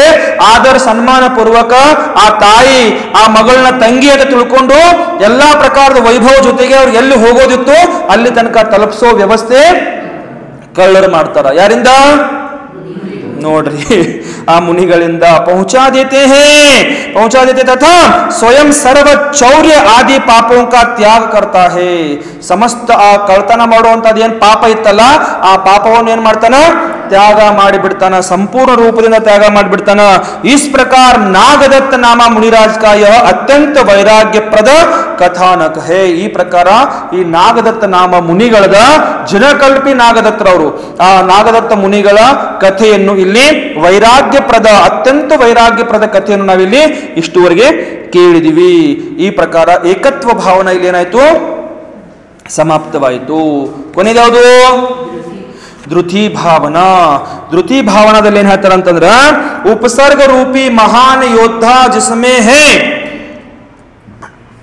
उपसर्ग रूपी महान योद्धा जिसमें है ऐसी परिशह रूपी दुर्वार वेग वाली बड़ी भारी सेना जो अल्प शक्ति वाले जीवों को भय उत्पन्न करती है, उसको धीर वीर साधु अपनी द्रुति भावना रूपी सेना द्वारा जो कि विवेक बाण समूह से पूर्ण है. ಬಹಳ ಸುಂದರವಾಗಿ ಹೇಳ್ತಾರ, ಉಪಸರ್ಗ ರೂಪಿ ಮಹಾನ್ ಯೋದ್ಧ, ಉಪಸರ್ಗ ರೂಪಿ ಮಹಾನ್ ಯೋದ್ಧ ಮತ್ತು ಪರಿಚಯ ರೂಪಿ ದುರ್ವಾರವಾಲಿ ಬಡಿ ಸೇನಾ, ದೊಡ್ಡ ಸೇನೆ ಯಾರ ಹತ್ರ ಇದೆ, ಪರಿಚಯಗಳನ್ನ ಸಹನೆ ಮಾಡಿಕೊಳ್ಳುವಂತ ಶಕ್ತಿ, ಉಪಸರ್ಗಗಳನ್ನ ಸಹನೆ ಮಾಡಿಕೊಳ್ಳುವಂತ ಶಕ್ತಿ ಅಂತ ಧೀರ ವೀರ ಮಹಾಪುರುಷ ಸಾಧು ಅಪನಿ ಧೃತಿ ಭಾವನಾ ರೂಪಿ ಸೇನಾ, ಧೃತಿ ಭಾವನಾ ರೂಪಿ ಸೇನೆಯಿಂದ ಏನ್ ಮಾಡ್ತಾ ಇದಾರ, ಜೋ ಕಿ ವಿವೇಕ ಬಾಣ ಸಮೂಹ ಸೆ पूर्ण है, ವಿವೇಕ ಬಾಣ ಸಮೂಹಗಳ ಸಮೇತರಾಗಿದ್ದಾರ, ಪೂರ್ಣವಾಗಿದ್ದಾರ. ಉಸ್ಕೆ ದ್ವಾರ ಯುದ್ಧ करके ಶೀಘ್ರ ಹಿ ಪೂರ್ಣ ಮನೋರಥ ಹೋತಾ ಹೇ. ಆ ಬಾಣಗಳಿಂದ ಯುದ್ಧ ಮಾಡಿದಾಗ ಮನಸ್ಸಿನಲ್ಲಿರುವಂತಹ ಎಲ್ಲಾ ಪ್ರಕಾರದ ಮನೋರಥ ಏನಾಗ್ತಾವ, ಅವ್ರಿಗೆ ಶೀಘ್ರ ರೂಪದಲ್ಲಿ ಪ್ರಾಪ್ತವಾಗ್ತಿರ್ತಾವ. ಅರ್ಥಾತ್ ಪರಿಶಃ ಆದಿ पर विजय प्राप्त कर लेता है. ಪರಿಶಃ ಆದಿ ಉಪಸರ್ಗ ಆದಿದ್ರ ಮೇಲೆ ಏನ್ ಮಾಡ್ಕೊಳ್ತಾರೆ, ಅವರು ವಿಜಯ ಪ್ರಾಪ್ತಿ ಮಾಡಿಕೊಳ್ಳುತ್ತಾರೆ. ಸಾಧು ಇಸ್ ಧೃತಿ ಭಾವನಾ ದ್ವಾರ, ಸಾಧುಗಳು ಈ ಧೃತಿ ಭಾವನೆಯಿಂದ ವಿಧಿ पूर्वक दर्शन ज्ञान और चारित्र का शोधन करके, ವಿಧಿ पूर्वक ಸಾಧುಗಳು ಈ ವಿಧಿ पूर्वक ದರ್ಶನ ಜ್ಞಾನ ಮತ್ತು ಚಾರಿತ್ರ ಶೋಧನ ಮಾಡಿ ಚಿರಕಾಲ ತನಕ ವಿಹಾರ ಕರೆ, ಚಿರಕಾಲ ತನಕ ಏನ್ ಮಾಡಬೇಕು, विहार ಮಾಡಬೇಕು। कांदर्पी आदि अशुभ 5 भावनाओं का त्याग करके कांदर्पी आदि 5 ಪ್ರಕಾರದ ಭಾವನೆಗಳನ್ನು ನಿನ್ನೆ ಹೇಳಿದ್ರು, ಅದನ್ನ ಏನ್ ಮಾಡಬೇಕು, ತ್ಯಾಗ ಮಾಡಿ ತಪೋಭಾವನಾ ಆದಿ ರೂಪ, ತಪೋಭಾವನಾ 6ನೇ ಭಾವನೆ ಹೇಳಿದ್ರಲ್ಲ, ಈ ತಪೋಭಾವನಾ ಆದಿ ರೂಪ ಏನ್ ಮಾಡಬೇಕು, ಭಾವನಾ ದ್ವಾರ ರತ್ನತ್ರಯ का ಶೋಧನ करे, ರತ್ನತ್ರಯನ್ನು ಏನ್ ಮಾಡ್ಕೊಳ್ಬೇಕು, ಚೆನ್ನಾಗಿ ಇಟ್ಕೊಳ್ಬೇಕು ಅಂತ ಹೇಳ್ತಾರ।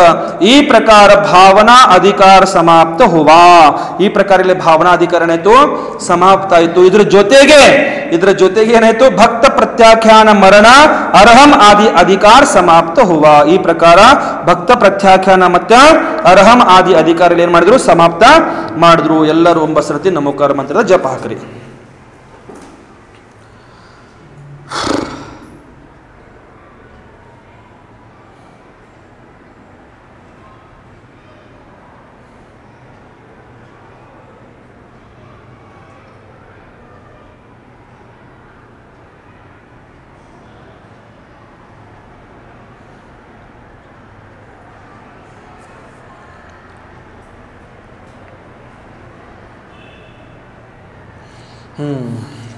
ಇನ್ನು ನಾಳೆಯಿಂದ ಸಲ್ಲೇಖನ ಆದಿ ಅಧಿಕಾರ ಅಂತ ಬರುತ್ತೆ, ಅದು ಸಲ್ಲೇಖನಾದಿ ಅಧಿಕಾರ। ಈ ಅಧಿಕಾರದ ಸ್ವಾಧ್ಯಾಯ ನಾವು ನಾಳೆ ಮಾಡುವ, ನಾಳೆ ಇದೆ, ಬರ್ತೀವಿ ನಾವು।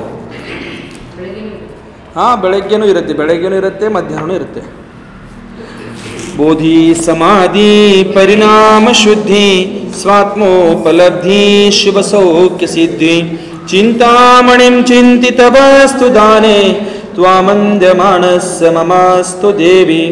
नमो अरिहन्तानं नमो सिद्धानं नमो आयर्यानं नमो उवज्झायानं लोये सौवसाहुनं। जय बोलो द्वादशांग जिनवानी माता की।